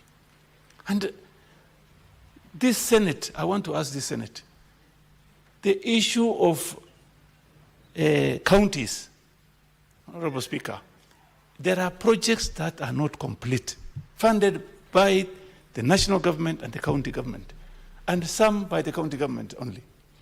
And as a Senate, specifically the Devolution Committee, they should visit counties and see projects that are not finished, and they should call the governors and ask them when they are going to finish. Let them give us timeline. So talking about the issue of, let me take you back to, again, to 5C, which is conditional allocation for the community health workers. Honorable Speaker, if you go to hospitals, health centers, in rural areas, specifically places like Marsabit, Turkana, Wajir, Mandera, even Kitui, health workers are working under conditions which are like completely inhumane, Honorable Speaker. And it is time that the first thing that must be done is to equip our health promoters. First of all, even the issue of salaries can come later, but they must be fully equipped. In some instances, even gloves are not there. People, you can find health workers putting plastic. And this is not really fair. So on the issue of health promoters, first of all, under the conditions they're working under should be conducive. Number two, delay in payment. Their salaries or whatever they are being paid should be paid in time. Honorable Speaker, I want to take you to third schedule on the issue of court fines. I've seen 10 counties receiving money meant for collected from the fines. What I wanted to know, first of all, is what other senators have also said. Other senators are saying accountability for these funds should be open and should be scrutinized so that we need to know how much money is being received and how much money is being given to the counties, and why is this money given to only 10 counties? I don't know the reason. Somebody can even tell me. Finally, Honorable Speaker, the problem, what the National Assembly is trying to put forward is that the counties are corrupt. Counties are not managing their resources very well. But you see, Honorable Speaker, yes, we have a problem. But the problem in the counties are supposed to be managed, oversighted by this House. Honorable Speaker, the money can be budgeted. You will find the people will go for public participation. The community will say what they want. The budget will be undertaken. And after that budget is undertaken, then there will be another budget, which is called supplementary budget, will be brought. Once they bring that budget, you will find that what the people have asked for is not going to be there. They have been removed. So what this House needs to do, Honorable Speaker, is to follow each county. What budget did they put forward?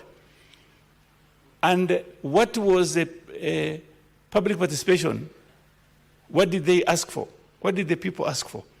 And then after knowing what the people have asked for and the budget has been dealt with, we need to know what is on the ground. Honorable Speaker, we have 47 counties, and I want to challenge my friends here. Please, whatever budget you are seeing on paper, go to your counties and see if the work has been done or even started or completed. You will find that most of the works, I think in some instances even 50-60%, are not done. Some are not complete. So we need to, when we pass this budget, when we support, we are thinking of supporting the governors. Yes, we need to support the governors, but we need also to support our people. We are not supporting an individual, we are supporting communities. If you really care about your community, where you come from, please visit your counties, go to the wards you have and see what project has been initiated, what project has been completed, what project has not been completed, so that you will know exactly the situation you are in.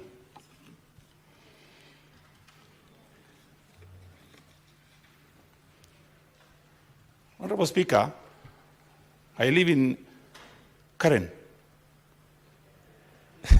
and the road to my house is called, it's Indege Road, and then there is a rough road called Korongo Road. It's about 1.1 kilometer. That road, some contractors put some stones and not finished. It takes me from Karen Shopping Center to Korongo Road about 2 minutes. From Korongo Road, from Ndege Road to Korongo Road will take me about 10, 15 minutes. Why? Because the monies that are supposed to go to the counties are not going to the counties. 7 shillings have been taken by the national government. 15 shillings, our friends, our brothers and sisters at the National Assembly want to take that money. That one is unacceptable. We will not, like what Senator Amboa said, the money is for Marsabit. If it is not going to Marsabit County, I will personally go to court to stop the National Assembly from taking this money from the counties. Thank you very much, Honorable Speaker. Next is Senator Catherine Muyeka Muma. Thank you, Mr. Speaker, for the opportunity to contribute to this bill. Mr. Speaker, this is the easiest bill to pass because it's about passing funds that have already been negotiated. So properly speaking, this is a law that should have passed ages. We've delayed for 8 months as a result of the pull and push, the egos of the National Assembly. Mr. Speaker, I was a member of the mediation committee on the SIGA bill, and it is so unfortunate that we could not discuss anything coherently because we were being blackmailed. We were being asked to speak to governors to withdraw the case on RLMF, or there would be no discussion at all. Mr. Speaker, we tried to bring it to the attention of members of the National Assembly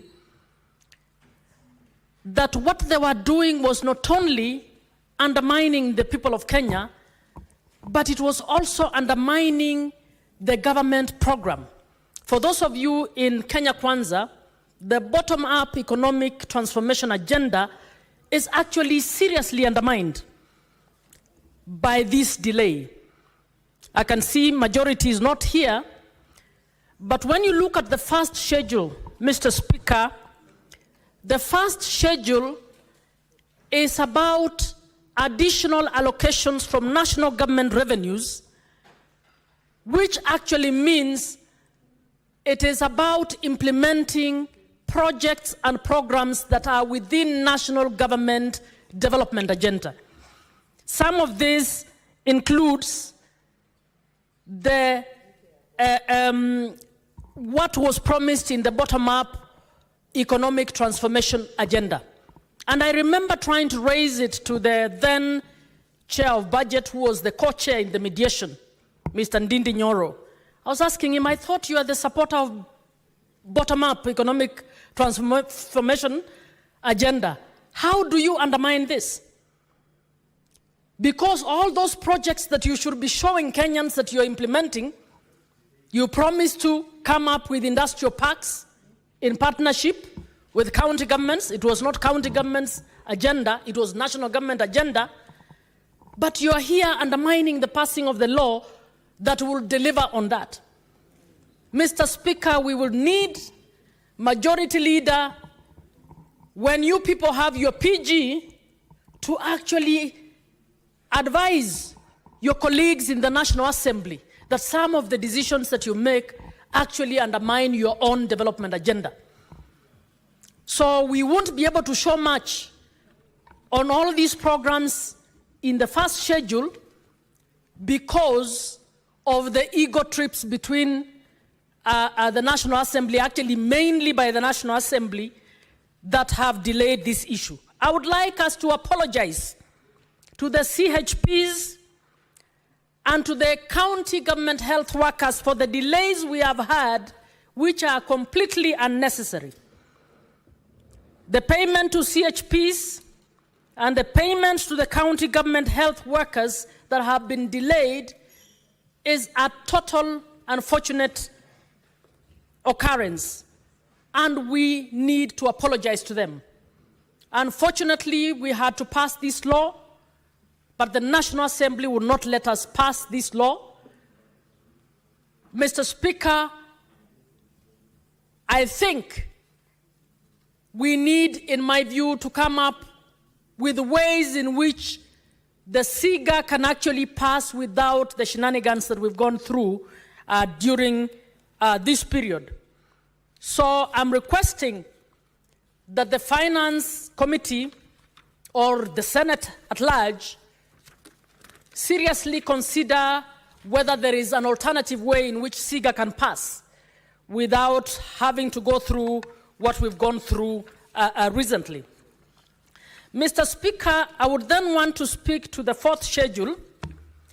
The fourth schedule is about the development partners funds that are being on additional allocations. Mr. Speaker, out of 14 funds, only 2 are grants. 12 of those funds are loans. And I think we owe it to the Kenyan people to give the monetary loss that has been occasioned by the 8 months delay in operationalizing these loans. And I am suggesting that the Finance Committee get a report from the Parliamentary Budget Office, an assessment of how much has been lost in terms of public funds when we consider the fines and the commissions we have to pay, because as soon as we signed those grants, as soon as we signed the loans, the charging has already commenced. It is important that the people of Kenya get to know. It is also important that the National Assembly gets to appreciate how much we are losing as a result of these ego trips. So it will be good to know in terms of the penalties that we are being charged. It would also be good to know the value loss that we have had because of the delays in implementing the projects that ought to have started. If we don't bring this on, if we don't actually put a value on what we are losing, then they don't appreciate. They imagine it is just a matter of showing who is, it's an ego trip about who is or who has the powers between the two houses. And it will be good in future for us to be able to tell the Kenyans that we are losing this much because National Assembly does not want to implement devolution. Mr. Speaker, I'm requesting that that figure be given to us on how much we have lost on the 12 loans in terms of the commissions that we are being charged and the commissions that we are being charged and the cost of not implementing these programs. Mr. Speaker, when it comes to the schedule on the court fines, I totally support the committee that even though they have passed it, we need to find a more transparent formula in which we can determine how much of these court fines are coming in and how much each county has to get. When you look at that schedule, it's very few counties that are receiving any monies out of the court fines. I have no clue why it is only those counties. It will be good to know how much we are getting out of this and how much in terms of apportionment will be going to all the other counties as well. So as I finalize, my plea is that as a Senate, let us ensure we don't have a repeat of what has happened, and that might mean that we think out of the box in terms of how we want to pass the SIGA bill, and if it means there is a big conversation around within the summit and among the two or between the two houses, we need to truly find a solution so that National Assembly appreciates that funds that have been negotiated in loan agreements, grant agreements, funds that have been put in budgets courtesy of the national government development agenda are not held back merely because we want a particular fund to pass. I think it's the most shameful thing that they use the RLMF to actually blackmail the country on very, very important funds and to delay the implementation for 8 months. Mr. Speaker, I support this bill, but request that the issues I've raised, which are important issues, be looked into by the committee so that we do not have a repeat of this in the coming financial year. Thank you. Senator Agnes Kavindu. Thank you, Mr. Speaker, for giving me this opportunity to first of all congratulate the Committee of Finance and Budget, Senate.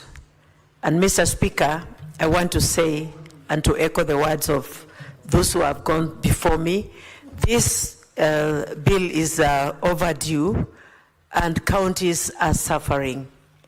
Mr. Speaker, I want to say that I will support the bill even as Machakos is losing on, like the first schedule, Machakos last year had 445,350,996, and this year now they've been allocated 247,159,451, losing 48,967,916. And Mr. Speaker, this one, I can say it's because CHPs were not there before, and now the CHPs have been allocated in Machakos 83,250,000, which is okay. And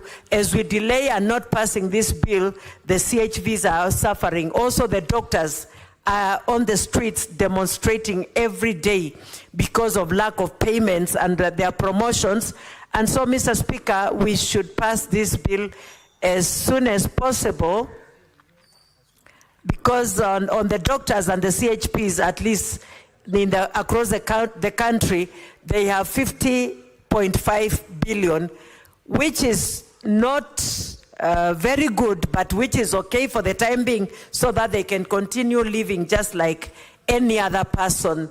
On the second schedule, Mr. Speaker,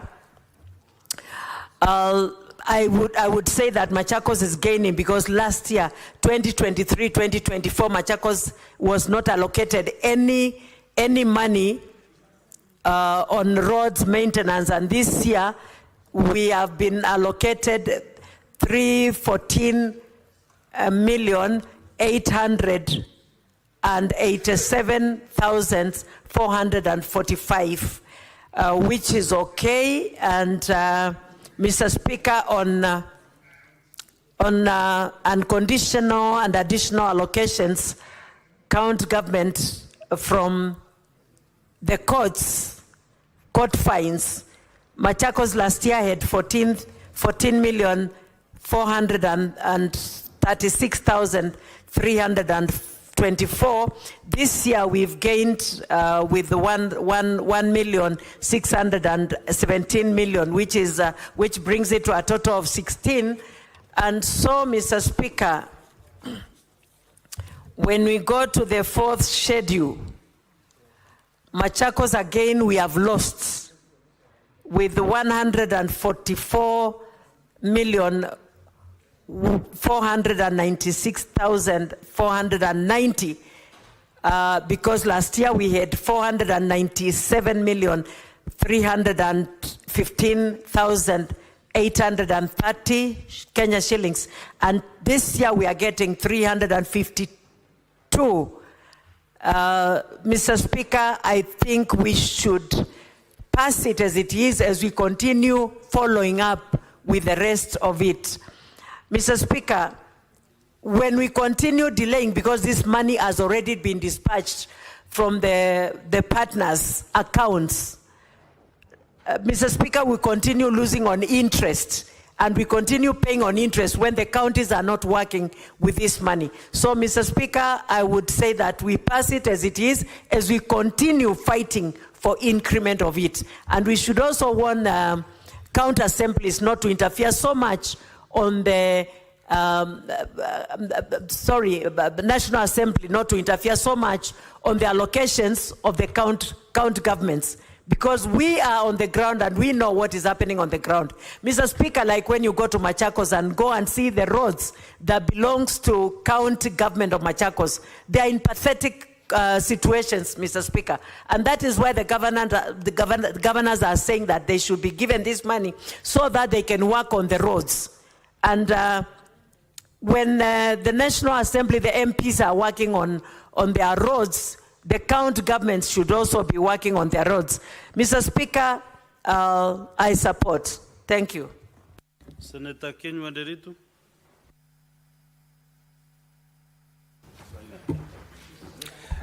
Asante sana Bwana Spika kwa kunipa fursa hii.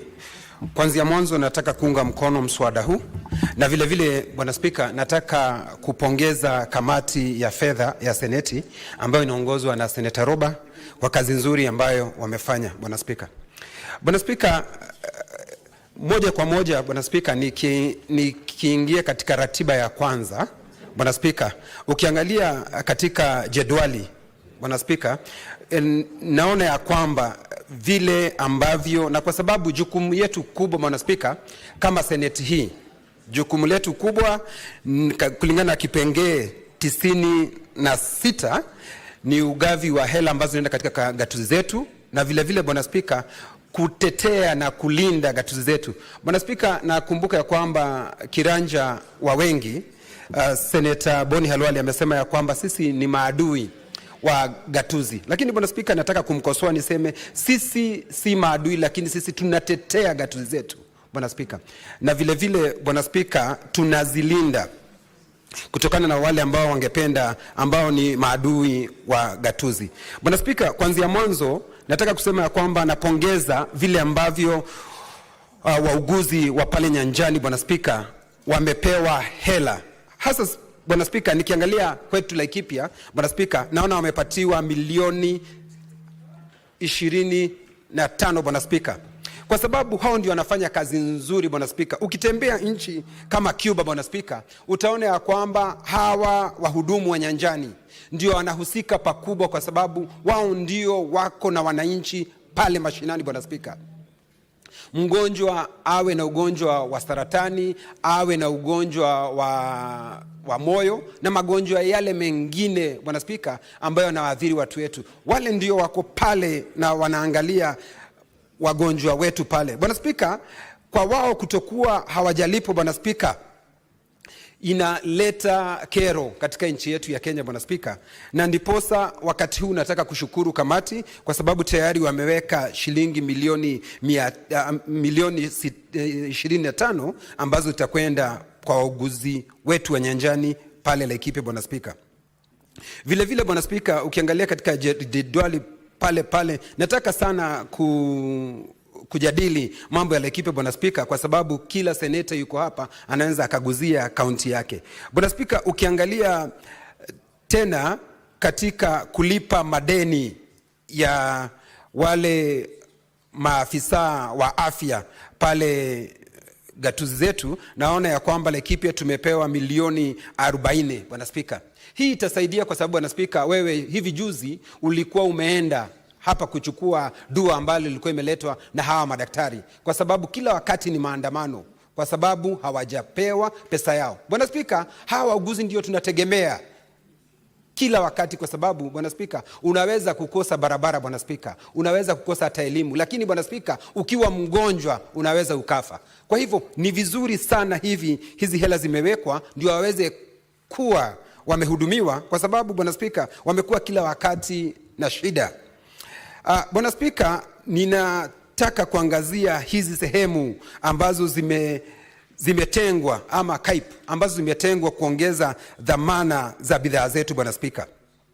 Sijui kamati hii ilitumia ujuzi upi ama walitumia kiwango kipi kuchagua ni gatuzi zipi Bwana Spika ambazo watapatia hizi hela. Nakumbuka sisi kwetu Laikipia pale Rumuruti Bwana Spika, aliyekuwa waziri wa viwanda na biashara Mheshimiwa Moses Kuria alikuja pale na tukafungua hiyo sehemu na tukapiana zaidi ya eka 300 kwa kufanya hii shughuli. Bwana Spika, kulikuwa na sherehe kubwa, tulikuwa na mbwembwe Bwana Spika, na sisi tukajitolea na tukaweka ile sehemu na tukasema ya kwamba hii ndio sehemu itakayotumika kwa sababu tuna shamba kubwa.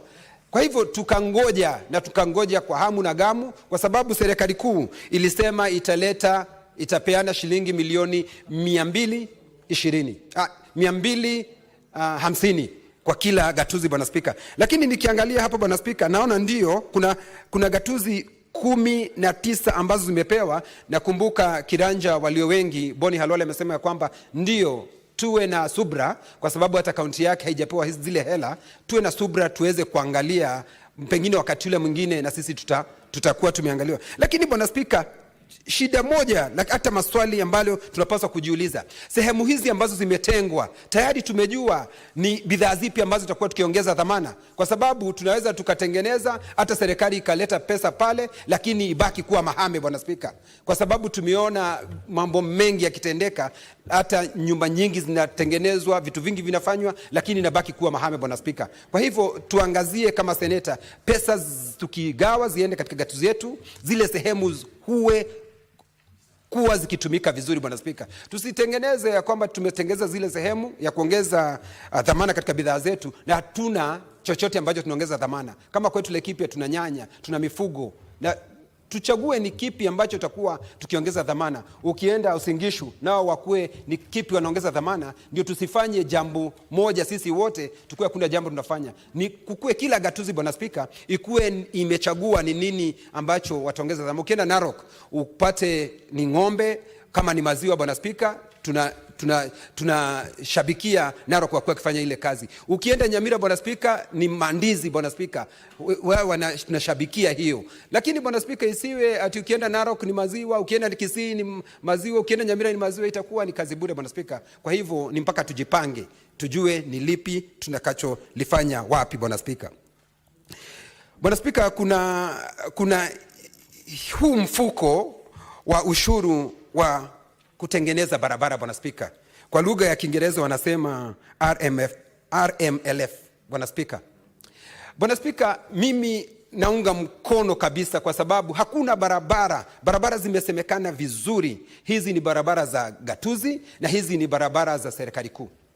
Ni Bwana Spika, hata gatuzi zetu zinahitaji zile pesa Bwana Spika. Ni hivi juzi tu waziri wa barabara alikuja na kutuambia kwamba tayari shilingi 7 zitatumika kulipa madeni ya serikali kuu. Lakini hata gatuzi zetu zina madeni, na sisi wa Kenya ndio tumetoa zile shilingi 7 kwa mafuta wakati tunanunua. Kwa hivyo hizi pesa zinapaswa kugawa mpaka kwa kaunti Bwana Spika.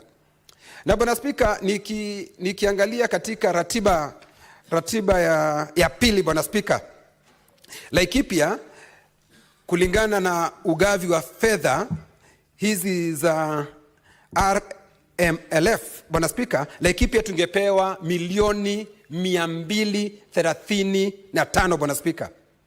Bwana Spika, hili jambo kupelekwa kotini, naomba tu koti zetu zifanye kwa haraka ndio tuweze kupata.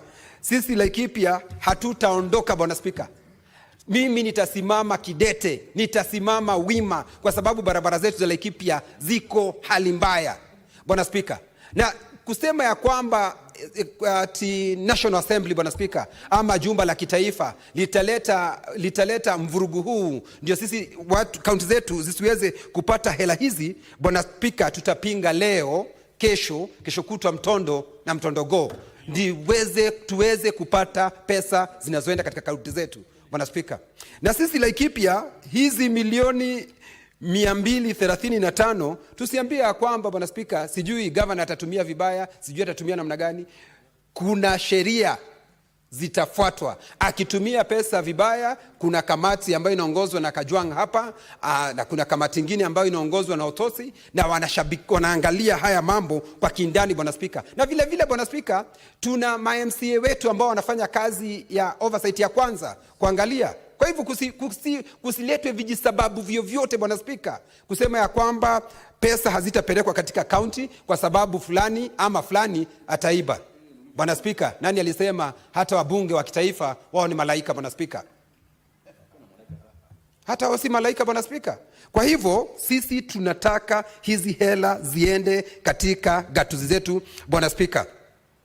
Bwana Spika, nikimalizia, kuna hizi nikiangalia, Bwana Spika, naona katika ratiba ya kwanza, Bwana Spika, ninaona ya kwamba kuna yale makao makuu ya gatuzi zetu ambayo yamepewa pesa ndio yaweze kumalizika, Bwana Spika. Lakini kunasemekana ni 5, Bwana Spika, lakini nikiangalia naona 8, kwa sababu naona Isiolo, Bwana Spika, naona Lamu, Bwana Spika, vile vile naona Tana River na Tharaka Nithi, Bwana Spika. Sijui ya 5 ni ipi kwa sababu haiko hapa. Kwa hivyo kama lakini hela zake hazijaorodheshwa hapa, Bwana Spika. Kwa hivyo ni mpaka tuwe na marekebisho ndio tuweze kuongeza pesa ya Nyandarua, kwa sababu Nyandarua wanahitaji makao makuu. Bwana Spika, kila wakati napitia pale Olkalao nikienda kwetu Laikipia, naona lile jumba liko pale, na wasipopewa pesa litakuwa mahame, Bwana Spika. Kwa hivyo ni vizuri hili jambo liangaliwe. Bwana Spika, nachukua fursa hii kusema asanti na naunga mkono mswada huu. Commissioner Mugen.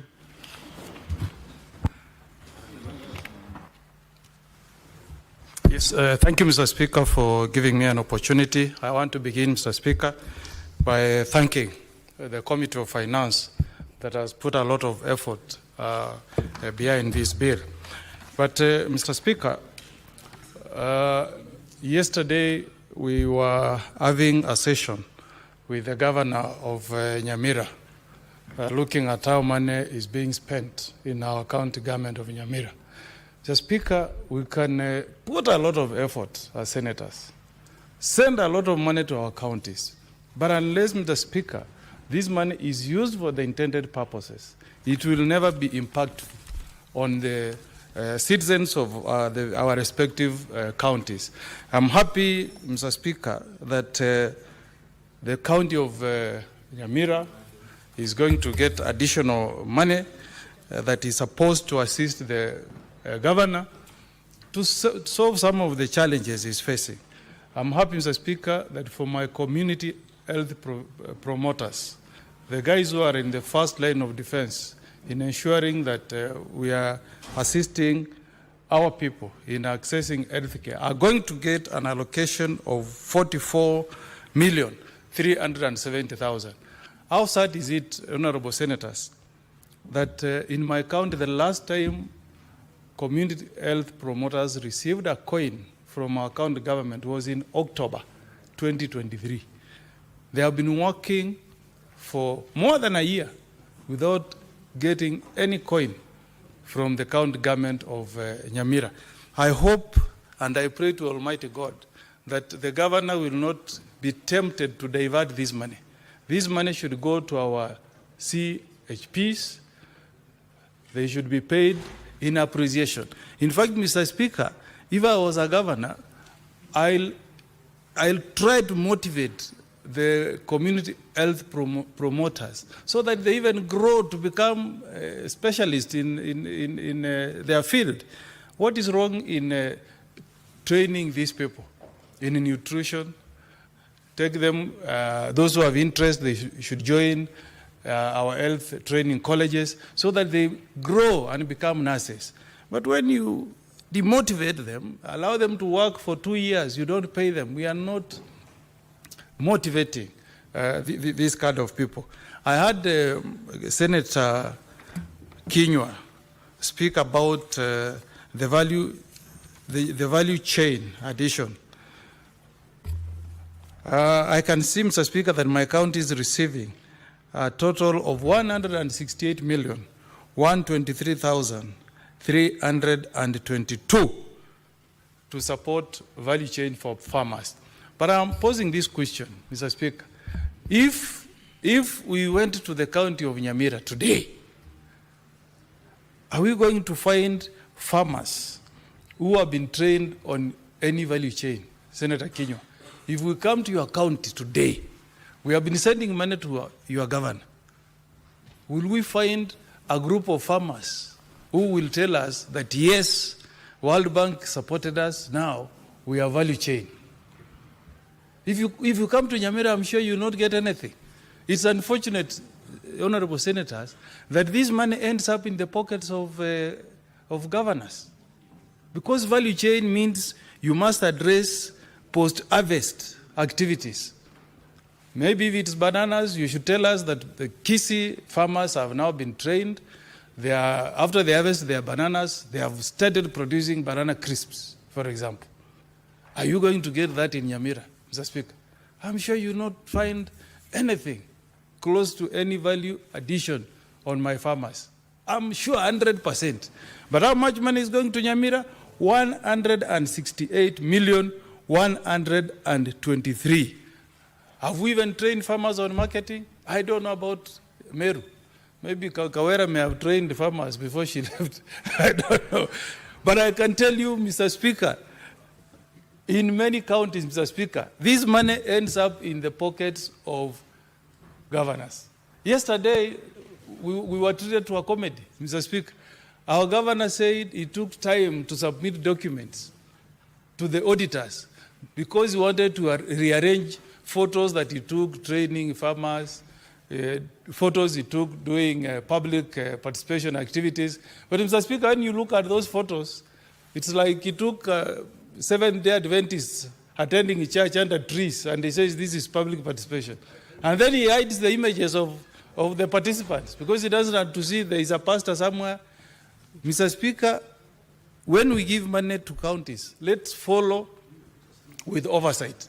And I want to invite the Kajuang Committee to come to Nyamira and we visit these farmers groups. Yeah, I'll accompany them. And I'm even inviting Senator for Naru. Let's go down to the counties, Mr. Speaker. I want to go to Nyamira and see this 168 million, Mr. Speaker. Which group of farmers benefited? And their names. Let me know the Mogaka. Let me know whether there is Onyancha, Nyaboke, Maria, Mageto. Who are these farmers who have benefited from this money, Mr. Speaker? If you look at Kenya Informal Settlement Project, we are sending another 151,515,000. Do you know what this money is meant for, Mr. Speaker? This money is supposed to reduce poverty in our counties. This money is supposed to reduce poverty in our counties. When I go to Nyamira, I should see maybe some youths who have been trained to improve their skills.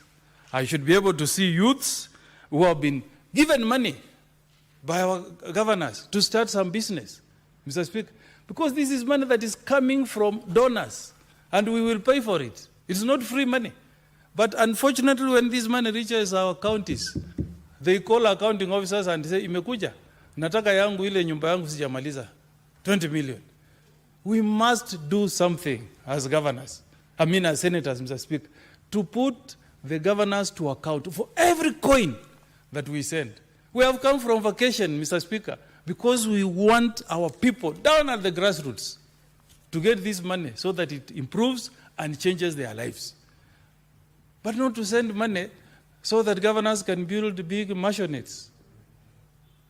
That's not the purpose, Mr. Speaker. For donor money, somebody somewhere sacrificed to ensure that we get this money, Mr. Speaker. I plead with the senators to take advantage of our oversight committees. Invite these committees to your counties. Let the governor give you a list of the people who have benefited. I want to see from Nyamira the youth groups that have become beneficiaries from the hundreds of millions that is going to Nyamira. That's what it means to oversight our counties, Mr. Speaker, so that the money goes down to the villages, so that devolution can speak. Mr. Speaker, I've seen we have been allocated 105 million for industrial park. How I wish, Mr. Speaker, my governor can pick my call. I take him to Kitui to benchmark and see what the governor of Kitui is doing. Mr. Speaker, I want you to accompany me to Nyamira. You see what is happening at a place called Isironga, where the governor is doing an industrial park. All that he did is to put a fence round, did some groundbreaking, and that was it. But money has already been sent and spent at our account in Nyamira, Mr. Speaker. I know, Mr. Speaker, that the intention behind the aggregate industrial parks was very good. We want to create opportunities for business for our people. But again, the same question, Mr. Speaker. Unless our governors understand the vision of President William Ruto, they will provide the weakest link in him achieving his vision, Mr. Speaker. So again, I appeal to Governor Nyaribo. When this money hits your account, it's not your personal money. When this money hits your account, we want to see activities in Isironga. We want to see construction going on. We want to see a building go up, Mr. Speaker. 105 million is not just some little change, Mr. Speaker. These money that can do work that can be seen. And that's what we really need to see. Finally, Mr. Speaker, this money on RMLF, how I wish we could ring-fence this money. How I wish we could ring-fence this money to do tarmac roads in our counties. Because if we are giving this money to our counties to go and do Maram roads, you are just giving the money to it. Senator Sigei, in Bomet, you send this money to your governor. You will see tomorrow you'll be wearing a suit worth 200,000 from the money you have sent him. Because tarmac, they will tarmac a road that has already been tarmacked by the Member of Parliament. So if we need to transform our counties, let us ring-fence, condition this money. If it goes to, even if you do 2 kilometers, it's okay. Let us do even 5 kilometers in a financial year. In 5 years, we would have done 25. That will be transformative, Mr. Speaker. So I thank the chair for the good work done, but the job is also cut out for us as senators. In our oversight role, we must follow this money down to the grassroots and ensure that we get a detailed report on how it is being spent, who is the recipient, who is the beneficiary, all the community groups that have received the money. Let us have a schedule from each constituency so that governors will know that the senators of the Republic of Kenya are watching. I support, Mr. Speaker. Senator Wakiri Ilali. Thank you, Mr. Speaker, for giving me the opportunity to equally add my voice to this very important bill.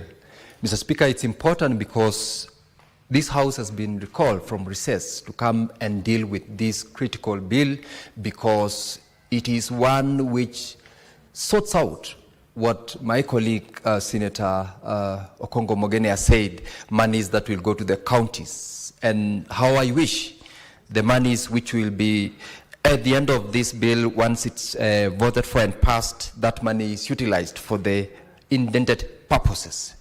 Mr. Speaker, it is a very crucial bill because besides us asking for the monies to be released to the counties in good time, we are equally called upon as the Senate to follow it through to make sure that that money, once it's already released, is put into good use. I want to appreciate and commend the committee that has burned the midnight oil to make sure that this report gets here, the bill is availed before the House for debate and finally approval and voting. But again, the biggest and the greatest challenge is the fact that we have had to be recalled from recess because of the delays which has been occasioned by the sibling rivalry between this particular House and the National Assembly, Mr. Speaker. Nonetheless, we are here and the committee has done a commendable job.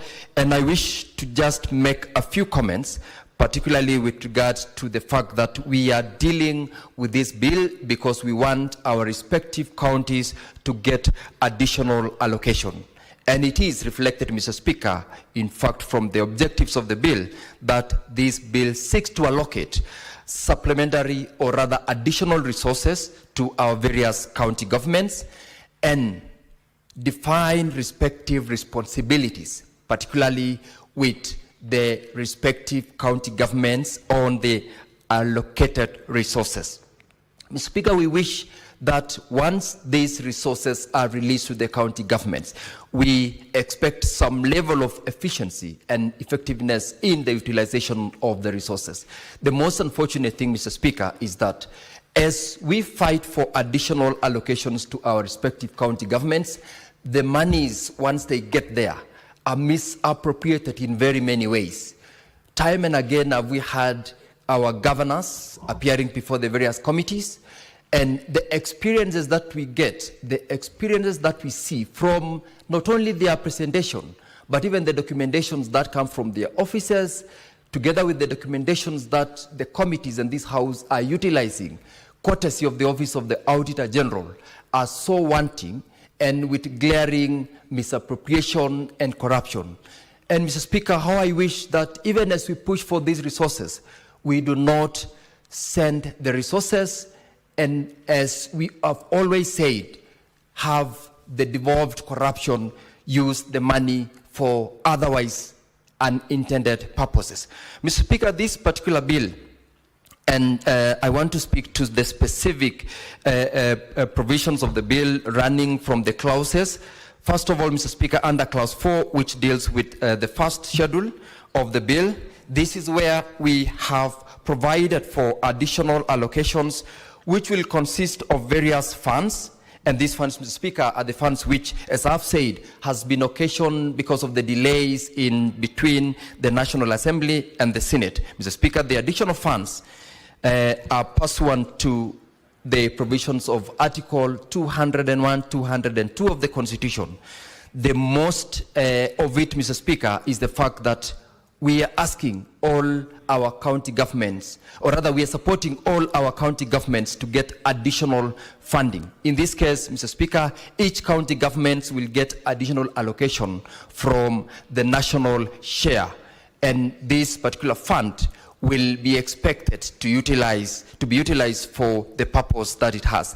Under clause 5, Mr. Speaker, where it gives us the various streams of these additional conditional and unconditional allocations, we have got the one which I will want to speak specifically to, the ones which are relevant to the county that I represent, the county government of Bomet, where on the one hand we do not have, of course, under column B, allocations for purposes of additional or rather construction of the county headquarters. Colleagues here have talked about funds which are allocated for purposes of industrial and aggregation parks in various counties. This, Mr. Speaker, is one allocation which out of the 47 counties, 19 of them have so far benefited. And this particular allocation, Mr. Speaker, which is reflected under Schedule 5, under Clause 5, sorry, will be expected to be utilized for good use. It was in the course of this particular allocation to Speaker, expected that our respective counties at their level also avail in their budget the additional 250 million. I am aware, Mr. Speaker, that in the county of Bomet, this ought to have happened in the previous financial year, so that even though it is not among the 19 that has already benefited, and those which will actually benefit from the passage of this bill, the allocation at the county level from the previous funds ought to have been utilized. Unfortunately, Mr. Speaker, because of what we have called the devolved corruption, the allocation of 50 million that had been put by the Assembly for this purpose has already been reallocated elsewhere because of the interest which the leadership at the county level have utilized. This particular bill will make sure that the 19 counties that are expected to benefit will benefit, and we look forward to making sure that once this 250 million is disbursed, those counties are to use that money to develop the industrial parks, to support the locals, to support the people of the respective counties, to get jobs and to add value to their produce from those industrial parks. The most important, and this is the one, Mr. Speaker, that all of us as members of this House support to the last coin, is with regards to the conditional allocation for county health promoters, CHPs. In this case, Mr. Speaker, this is one of the most critical support that we needed to do to help those who are in the first line of defense in our health facilities, within our villages.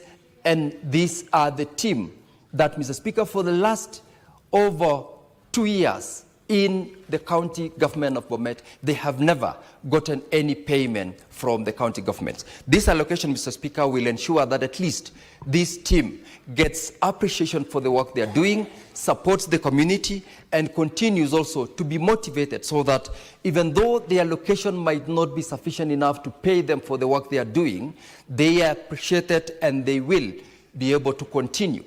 There is still the challenge of kitting. In most places, some of these community health promoters do not have kits. They actually risk their lives, they risk their health in their process of supporting the communities that they come from, and in this case, in most cases, in most counties, without any money that has been paid to them. This particular bill, Mr. Speaker, will ensure that these monies get to support them and ensures that we enhance the support of the health sector, which under the Constitution is a devolved function. Mr. Speaker, the conditional allocation for purposes of basic salary arrears for county governments also under the same clause is very critical. Most, if not all, county governments have got arrears in almost all the sectors of their employees. It is not only with regards to the health sector, but in this case, the health workers allocation, which is a conditional one in this case, is welcome. It's a welcome move. And I look forward to this monies being disbursed so that those who are in our health facilities, whether they have arrears or not, are equally promoted to ensure that they continue supporting the health sector and the communities that they come from. Mr. Speaker, clause 7 and 8 of this particular bill, or rather from clause 6 of this particular bill, Mr. Speaker, provides that the cabinet secretary is expected at every 15th day of the month to publish what we call the transfers. In this case, it is expected that once this publication is done, we are able as a house to track and ensure that we are able to follow on the level of transparency and accountability, because these regular monthly updates which are required by this particular bill is to help us to get to know how much has been disbursed to this particular county, who among those who are in charge of those counties have responded by ensuring that they do an update of publication. And in this case, having them in the Kenya Gazette will ensure the transparency that we have. The unfortunate thing, Mr. Speaker, is that even though these disbursements, because the experience that we have had for the last financial year is that the disbursements have been done in good time, but we do not get the publications in good time and the gazettement to ensure that we're able to track, so that the allegations that we get across the board from among the governors that there are delays in disbursements do not become an issue, and we will thereafter be able to follow and ensure that the funds which have been disbursed are put into good use. And I wish this particular clause will be fully implemented by the Cabinet Secretary as well as the CECs from the relevant counties, sharing with the public on those disbursements. Clause 7 on the Clause 8, Mr. Speaker, on this annual reporting equally speaks to the concerns that we have. Mr. Speaker, the schedules which we've been given, which I want you to allow me to just make comments, is because of the amount of the additional funds which we are going to be sending. This particular bill will make sure that the county government of Bomet will get an additional 491 million Kenya shillings. How I wish this amount would be used into good use. How I wish that what we have since lost, which is subject of investigation of over 1.6 billion, do not become another conduit for the additional monies which we are fighting for. Today, we are angels, as one colleague has said here, because we are fighting for additional revenues to be given to our counties. But tomorrow, when we speak and ask for proper use of resources and ask the county governments and our respective governors, when tomorrow I speak and ask Professor Barchok how he has abused the opportunity given by misappropriating funds, we are no longer angels, but in this case, Mr. Speaker, we will fight, we will speak so that whatever little resource that we extend to the county government, that amount is put to good use. If we are talking about 74 million towards community health promoters, those people must benefit from that money. We are talking about basic salary for health workers whose arrears are in billions of shillings. They should get the money once the amount is disbursed. When we are talking about RMLF 163 million, that is an additional amount being allocated to the county government of Bomet. How I wish they are able to speak about the allocations for the last financial year, because in most cases, the monies that are allocated are not utilized for purposes of construction of those roads, whether even in some instances to be as motorable as those which are done by other institutions. Mr. Speaker, this will be an opportunity for us to push for additional money, and I want to encourage the members of this House to also speak tomorrow to make sure that the monies they have sent is put into good use. Where there is abuse, let the law that we have in this country act so that we also ensure that our people get services for the monies that we send. Otherwise, as a House, we will be pushing for additional money. We will fight with the national government. We will fight with the National Assembly. We will ask for more money to go to our county governments.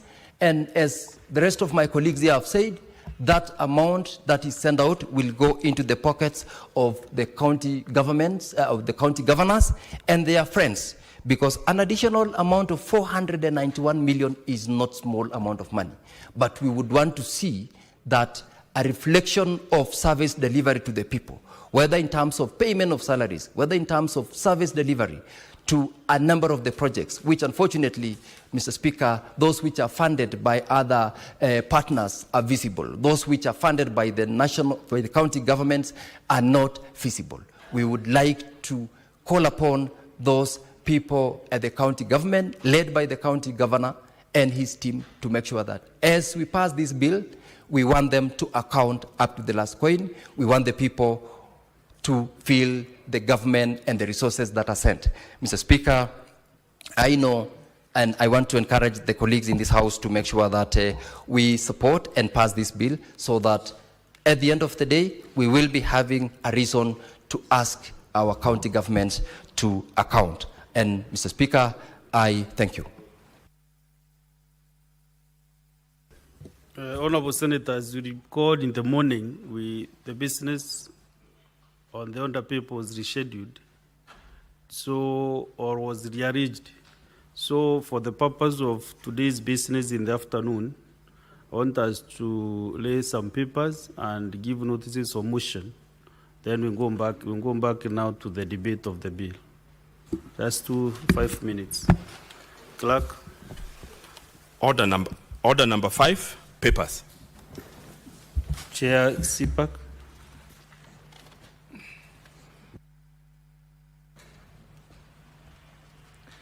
Mr. Speaker, sir, I beg to lay the following papers on the table of the Senate today, the 27th of March, 2025.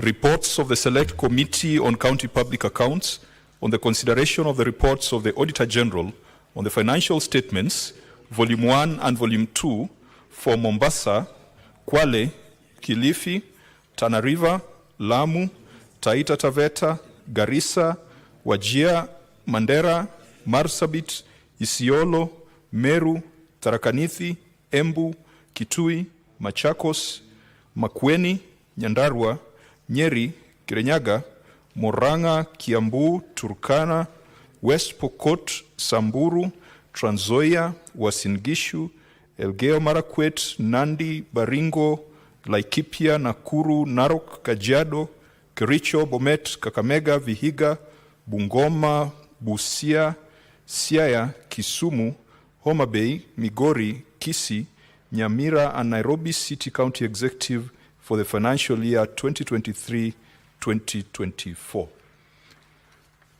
Okay, thank you. Do you have another paper? Yes, Mr. Okay, Speaker, sir, with the indulgence, I also beg to lay the following papers on the table of the Senate today, 27th of March 2025.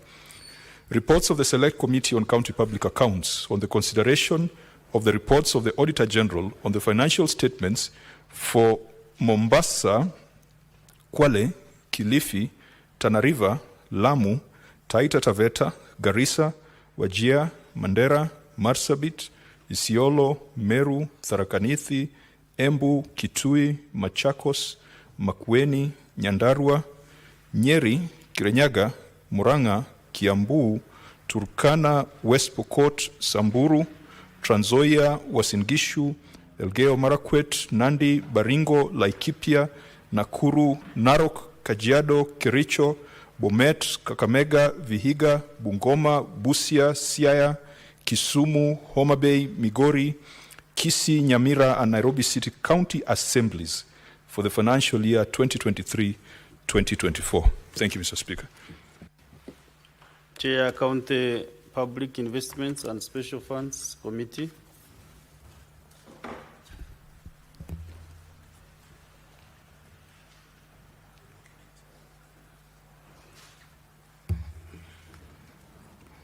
Mr. Speaker, I beg to lay the following papers on the table of the Senate today, being 27th March 2025, the reports of the Select Committee on County Public Investments and Special Funds on the consideration of the audit report for the financial years 2023-2024 for Diani, Eldoret, Iten, Kapsabet, Kakamega, Kilifi, Kisii, Kinango, Kwale, Lamu, Lungalunga, Malindi, Mumias, Mwatate, Nyamira, Voi, and Wote municipalities.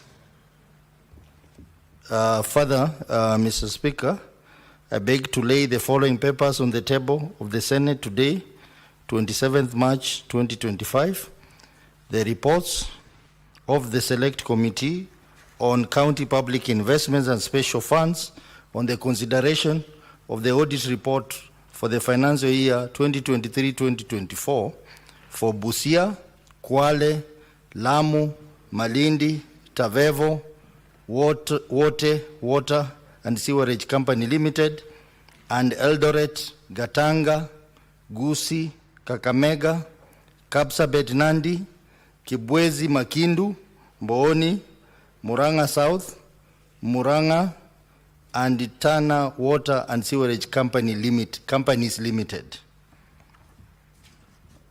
Further, Mr. Speaker, I beg to lay the following papers on the table of the Senate today, 27th March 2025. the reports of the Select Committee on County Public Investments and Special Funds on the consideration of audit report for the financial year 2023-2024 for Busia County Health Services Fund, Kapsabet County Referral Hospital, Kisii County Teaching and Referral Hospital, Lamu County Referral Hospital, and Nyamira County Referral Hospital. Thank you, Mr. Speaker. Next is the chairperson, Committee on Finance and Budget.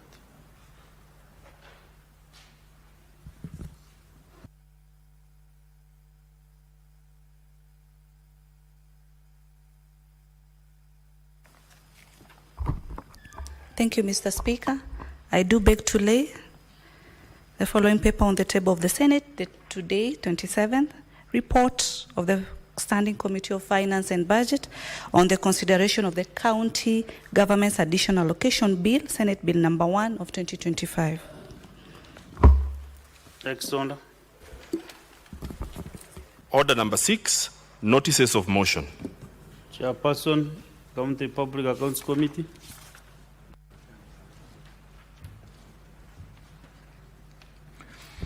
Mr. Speaker, sir, I beg to give notice of the following motion, that the Senate adopts the reports of the Select Committee on County Public Accounts on the consideration of the reports of the Auditor General on the financial statements, Volume 1 and Volume 2, for Mombasa, Kwale, Kilifi, Tana River, Lamu, Taita Taveta, Garissa, Wajir, Mandera, Marsabit, Isiolo, Meru, Tharaka Nithi, Embu, Kitui, Machakos, Makueni, Nyandarua, Nyeri, Kirinyaga, Murang'a, Kiambu, Turkana, West Pokot, Samburu, Trans Nzoia, Uasin Gishu, Elgeyo Marakwet, Nandi, Baringo, Laikipia, Nakuru, Narok, Kajiado, Kericho, Bomet, Kakamega, Vihiga, Bungoma, Busia, Siaya, Kisumu, Homa Bay, Migori, Kisii, Nyamira, and Nairobi City County Executives for the financial year 2023-2024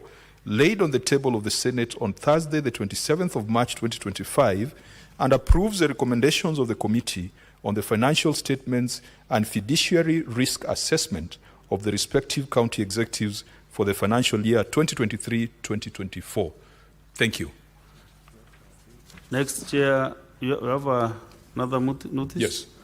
Give all your notices. Thank you, Mr. Speaker. Mr. Speaker, sir, I also I beg to give notice of the following motion, that the Senate adopts the reports of the Select Committee on County Public Accounts on the consideration of the reports of the Auditor General on the financial statements for Mombasa, Kwale, Kilifi, Tana River, Lamu, Taita Taveta, Garissa, Wajir, Mandera, Marsabit, Isiolo, Meru, Tharaka Nithi, Embu, Kitui, Machakos, Makueni, Nyandarua, Nyeri, Kirinyaga, Murang'a, Kiambu, Turkana, West Pokot, Samburu, Trans Nzoia, Uasin Gishu, Elgeyo Marakwet, Nandi, Baringo, Laikipia, Nakuru, Narok, Kajiado, Kericho, Bomet, Kakamega, Vihiga, Bungoma, Busia, Siaya, Kisumu, Homa Bay, Migori, Kisii, Nyamira, and Nairobi City County Assemblies for the financial year 2023-2024,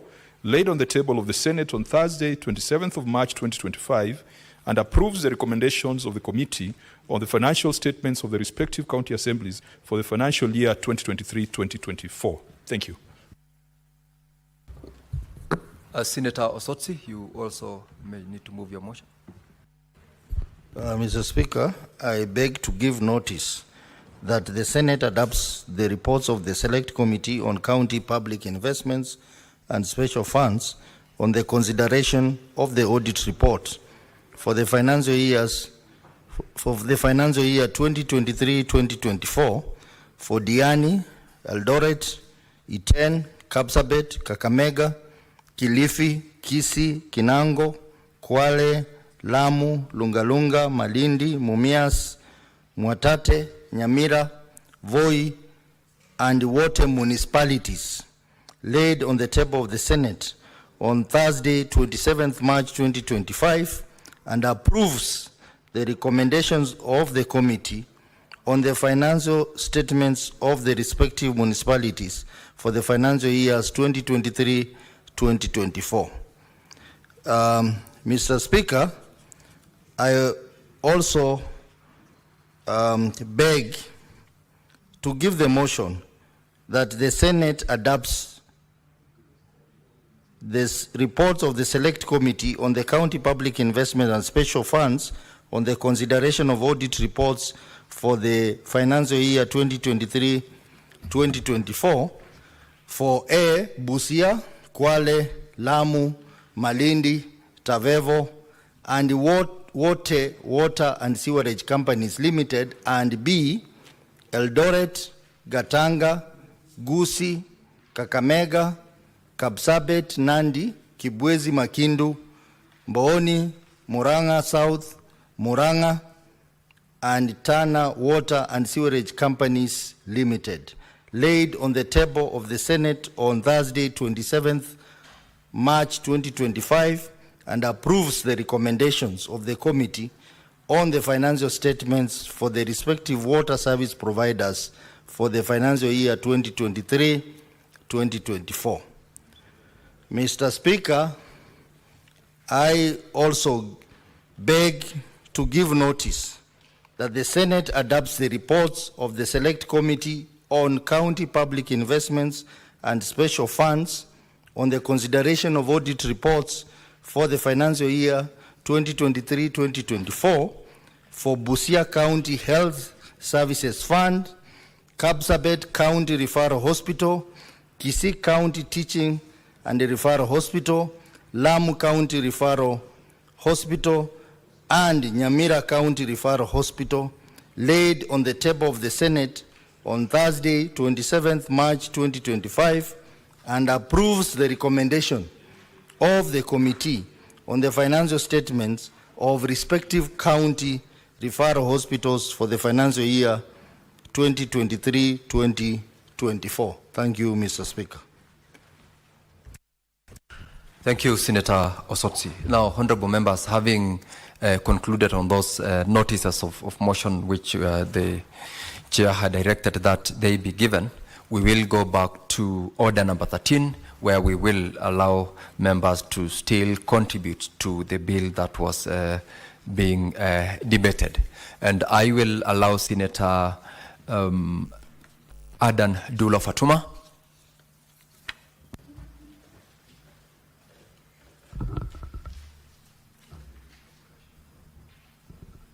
Give Senator the mic, clerk, please.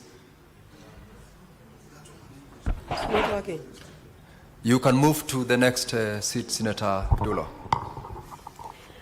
Thank you, Mr. Speaker, for this opportunity, and I rise to support this particular bill. Mr. Speaker, before I speak to the bill, I wish to say something about an MCA who was shot last evening in Isiolo County as a result of escalating insecurity in Isiolo County, which is really taking a very serious dimension. Mr. Speaker, there is an MCA of Burat Ward in Isiolo County by the name Nicholas Lorot, who was shot last evening with 4 bullets. Fortunately, he survived, and he has several bullets that have launched in his shoulder. Mr. Speaker, there is so much insecurity that is happening in Isiolo, and I hope the CS should be able to move with speed and ensure that the situation has been contained. Because if our leaders are targeted, because the shooting, Mr. Speaker, happened at 7:30 p.m. in the evening in the middle of the CBD of Isiolo County, where there is insecurity, where there is security apparatus full-time. Something needs to be done. And I remember on the floor of this house, we have requested a serious overhaul of security apparatus in Isiolo, and nothing has happened up to now. Mr. Speaker, going to the bill, it looks like over the years we are just in this house lamenting because National Assembly has done this, National Assembly has done that. I mean, for how long are we going to cry in this house? Can we have a solution to the challenges we have in this house? Because we have several experiences, even from other jurisdictions, Mr. Speaker, where Senate is independent of the National Assembly. Where I remember one time I traveled with Mutula Kilonzo Jr. Senator Dulo, there is a point of order from Senator Samson Cherargei. What's your point of order, Senator? Mr. Speaker, I raise understanding order 58. And I'm surprised. I thought Senator Dulo is the chair of National Security and Foreign Relations. She should be requesting the House to brief the House on the escalating insecurity in the country instead of blaming it elsewhere. Mr. Speaker, is it in order that understanding order 58 under the chairperson's report of the committee, you should be telling us what is happening, because the CS there is incompetent. Senator Cherargei, did I hear you to rise under Standing Order 58? On the statement by the chairpersons. Sorry if it escaped my mind, Mr. Speaker. Do you want the chair to remind you what Standing Order 58 yes, please. says? Standing Order 58 speaks to, during statement hour, a senator may, by the indulgence of the Senate, explain matters of a personal nature, although there is no question before the Senate. No, Mr. Speaker, so I don't know why Dulo is getting irritated, and yet she's the chairperson Senator of National Cherargei, Security. You have raised your point as far as Senator Dulo being but the chairperson of National Security. The chair is Senator Cherargei. You have raised your point as far as Senator Dulo being the chairperson of security. But you are out of order as regards the reference to Standing Order 58, and I believe Senator Dulo should be able to speak to that aspect as the chairperson of that committee, as she's very well. That's noted. Senator Dulo, proceed and. Thank you, Mr. Speaker. I know where Senator Cherargei was going, but that is for another day. Mr. Speaker, in as much as I'm the chair of National Security, I have a right to talk and discuss matters affecting my people in Isiolo County. Mr. Speaker, let me proceed. Mr. Speaker, before I was interrupted by Senator Cherargei, I was going to support the bill on what is contained in the bill as far as first schedule is concerned. Senator Boni, allow Senator Dulo to proceed. And Senator Dulo, I want to warn you that you should confine your comments and contributions to the bill that is before the House. Let you be guided by Standing Order 120 on the relevance of this.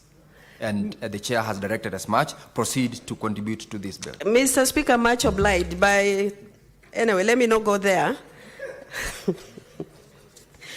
Now, as far as the bill is concerned, Mr. Speaker, in the first schedule of MLR, Mr. Speaker, I can see Isiolo County has been allocated 190 million, which is a lot of money, Mr. Speaker. And I think as a country we are really going wrong, because you will see that the budget for roads is within the constituency, is within the county government, is within the national government. If this budget is consolidated in one basket, it will do a wonderful job. But as it is, Mr. Speaker, this money is not helping our people on the ground. And much of this money, Mr. Speaker, is going to Maram roads. There are no roads that are tarmacked. And those roads are swept away immediately after the rains, which means we are dipping into a hole that is not giving us any benefit at all. Secondly, Mr. Speaker, if you go to county government, they don't have even experience and expertism as far as roads are concerned. There are no engineers in those counties. The work of the engineers are done by CECs and chief officers and the contractors themselves. So, Mr. Speaker, I am really happy that this budget is allocated to Isiolo County. But I hope the county government of Isiolo should put this money in proper use, because I know there is a bridge that collapsed yesterday in Isiolo County as a result of rains, and they should be able to utilize this money to have a solution to it. Mr. Speaker, the second point I wanted to raise is on community health promoters. Mr. Speaker, our health staff in those counties, they are in pathetic situation. Mr. Speaker, they don't get salary, they don't get allowances, their remittance is not remitted to NHIF, not to NSSF. Mr. Speaker, how do you expect a member of staff who has not gotten salary for 2-3 months to attend to a patient? It's not possible, Mr. Speaker. And something needs to be done. We are happy that this money is going to the counties. But when this money hits the account of the county government, this money is diverted elsewhere. Mr. Speaker, as a house, we cannot just sit here and always talk about counties doing A, doing B, and doing C. You will see maybe the chair of Public Accounts Committee will speak to the reports of Public Accounts Committee. These governors, when they are asked to come and appear before the Public Accounts Committee or any other committee of oversight, none of them will appear. They will always give excuse. I've traveled to where I am sick, I am what, you know? Accountability is a big problem as far as a budget allocated to those counties are concerned. Mr. Speaker, on the headquarters, I remember I sat in a committee that allocated budget to the 5 counties that are financed by the national government. This was 2015. Up to date, Mr. Speaker, if I speak for Isiolo County, that building is a shell. That building is an eyesore. Mr. Speaker, 2015 to date, those are how many years down the line? We don't have offices. We are actually dipping into our pocket and paying rent to private individuals, while we should have actually prioritized in finishing that particular building. Mr. Speaker, we always get our priorities wrong. And I wish those who have been allocated, because I can see Isiolo has been allocated 150 million, they should utilize that money to actually finish that particular building. Mr. Speaker, the other point I wanted to speak to is County Industrial Park.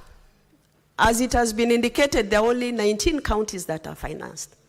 But you will see the governors all over now, they are running around looking for land where they can be able to fix industrial park.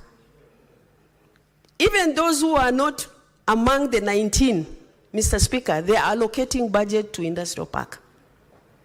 And I think we need to have our priorities right. When you know our headquarters is not fixed, why do you run around fixing a park without a budget allocation? And I hope the Finance Committee should look into this and see those who already have budget in their allocated budget for that purpose in their budget are the only ones who should be actually given the 250 from national government. Mr. Speaker, on the projects that are actually pending, Mr. Speaker, there are so many projects that have stalled in this country.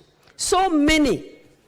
And instead of, Mr. Speaker, finishing the projects that have stalled, even in the counties, the new governors, instead of finishing the projects that have been started, they'll abandon and start theirs. National government, you will see, instead of finishing the projects they have started, a very good one is equalization fund, Mr. Speaker. You will see there are so many projects under equalization fund that has been abandoned by the national government, Mr. Speaker. Those are the projects that should have helped our people, especially health centers, Mr. Speaker. I have several in my county that have stalled, Mr. Speaker, and up to now, almost 3, 4, 5 years down the line, they have not been completed. And I urge the department that is concerned with national government projects, they should be able to come up with projects that have stalled in all the counties so that we see how we can complete those projects. Mr. Speaker, 50.5 billion is a lot of money. And I must thank the Committee of Finance as far as this budget and this bill is concerned. And delay by national government is not right, Mr. Speaker. because we cannot always keep on fighting. And we need to move with speed, ensure that we have taken care of our people and we have provided service delivery. Like today, I've just received a message, Isiolo County Referral Hospital. Out of the 5 dialysis, there is only 1 working. The 4, they have collapsed. They cannot be repaired. And yet, if you look at the budget of the county governments, health takes the chunk of the budget that is allocated to hospitals or health department. Mr. Speaker, we are not assisting our people in this country. We are not holding the governors accountable as far as budget allocated to them is concerned. It's high time we stopped lamenting. We should take action on this budget allocated to county government. I thank you, Mr. Speaker. Senator Abbas. Thank you, Honorable Speaker. In the interest of time, I think I'll be very short. Honorable, I want to join my colleagues to support the bill. The most unfortunate thing is that this bill is coming when you have only 2 months to use the money. And so much to be done, a lot of money. I think this is as a result of our colleagues in the National Assembly who feels that they have the authority and honors to appropriate bills as they want and the money given the way they want. Honorable Speaker, the bill allocates has been agreed upon by both houses. But unfortunately, every given time, we go into stalemate just because of self-interest. And I think this should end from henceforth. Honorable Speaker, if I come back to the main things, issues to do with fuel levy is actually also a big problem. One thing is the counties are supposed to take care of municipalities and towns and all these places. The money given to Kura should go to even the counties.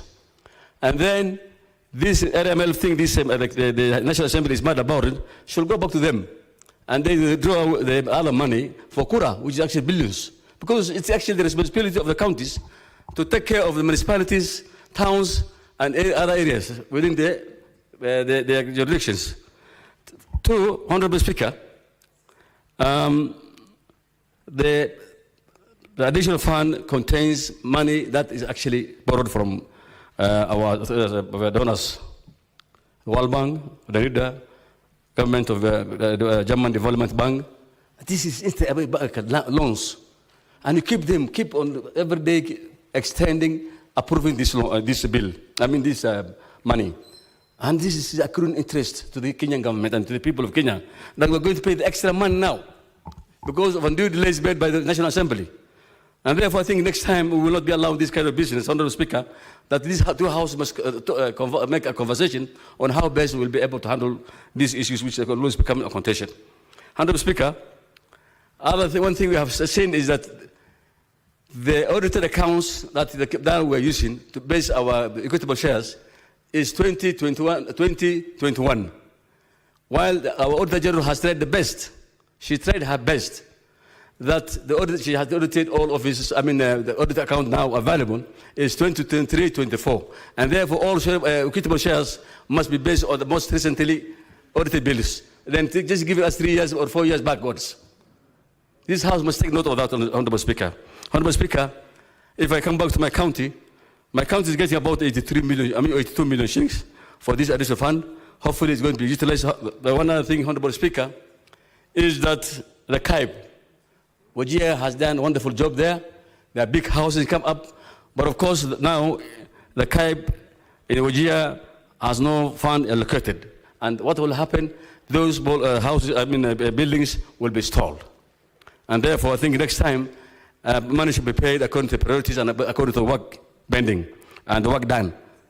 So instead of giving to a new county to start a new building, it's better to finish those existing buildings so that the counties can be able to finish the assault project. Honorable Speaker, one thing I found is that as we call some of the counties, I have a county that has 146 stall projects. So you wonder, 146 stall projects, and some of the stall projects have only 500,000 to be completed. So you get surprised. Why can't governors are not taking seriously on this kind of businesses? That I think this House again, as senators, we have to again come and make a conversation and agree upon on how best we will be able to compel the various respective governors to be able to complete this stall project. Honorable Speaker, last time I was making a conversation with some friends, and I found that the World Bank are getting concerned that the absorption rate for Kenya is only 8% of the money that has been given out. And this is the thing, we are not utilizing the fund even borrowed from from the donors. Honorable Speaker, one other business is that we have so many reports. Today we are laying so many reports from CPIC and PAC. These reports just go to shelf again. Are we auditing those reports? Are we following up the issues? Every committee has to follow up all these things, the concerns, so that at least we are able to achieve all that the concerns raised by CPAC and PAC, so that at least we can be able to follow our counties and hold responsible for everybody. And at least we also compel the institutions like EEC and the Auditor General and the COB, at least to follow up this business, these issues that have been raised by the Senate. We have only 2 months to use this money, and we have got so many benny bills. These benny bills must be cleared, Honorable Speaker. Using this same funnel. With those few remarks, I want to give my friend time. Thank you very much, and I support. Senator Olekina. Thank you, Mr. Speaker. Mr. Speaker, I wish that all senators would be here to be able to help us unfold this crisis, because listening to my colleagues, I'm afraid that most of them do not understand that we have a serious problem. We are talking about the funds in this additional allocation bill, yet the National Assembly has also come up with their own version of the bill. Mr. Speaker, this is a crisis. You know, there was a famous movie, actually Apollo 13, space mission in 1970, where Jim Lowell came up with the phrase that Houston, we have a problem. Kenya, we have a problem. Right now, our counties will not be receiving the money because of the bickering between the two houses, the National Assembly and the Senate. We are discussing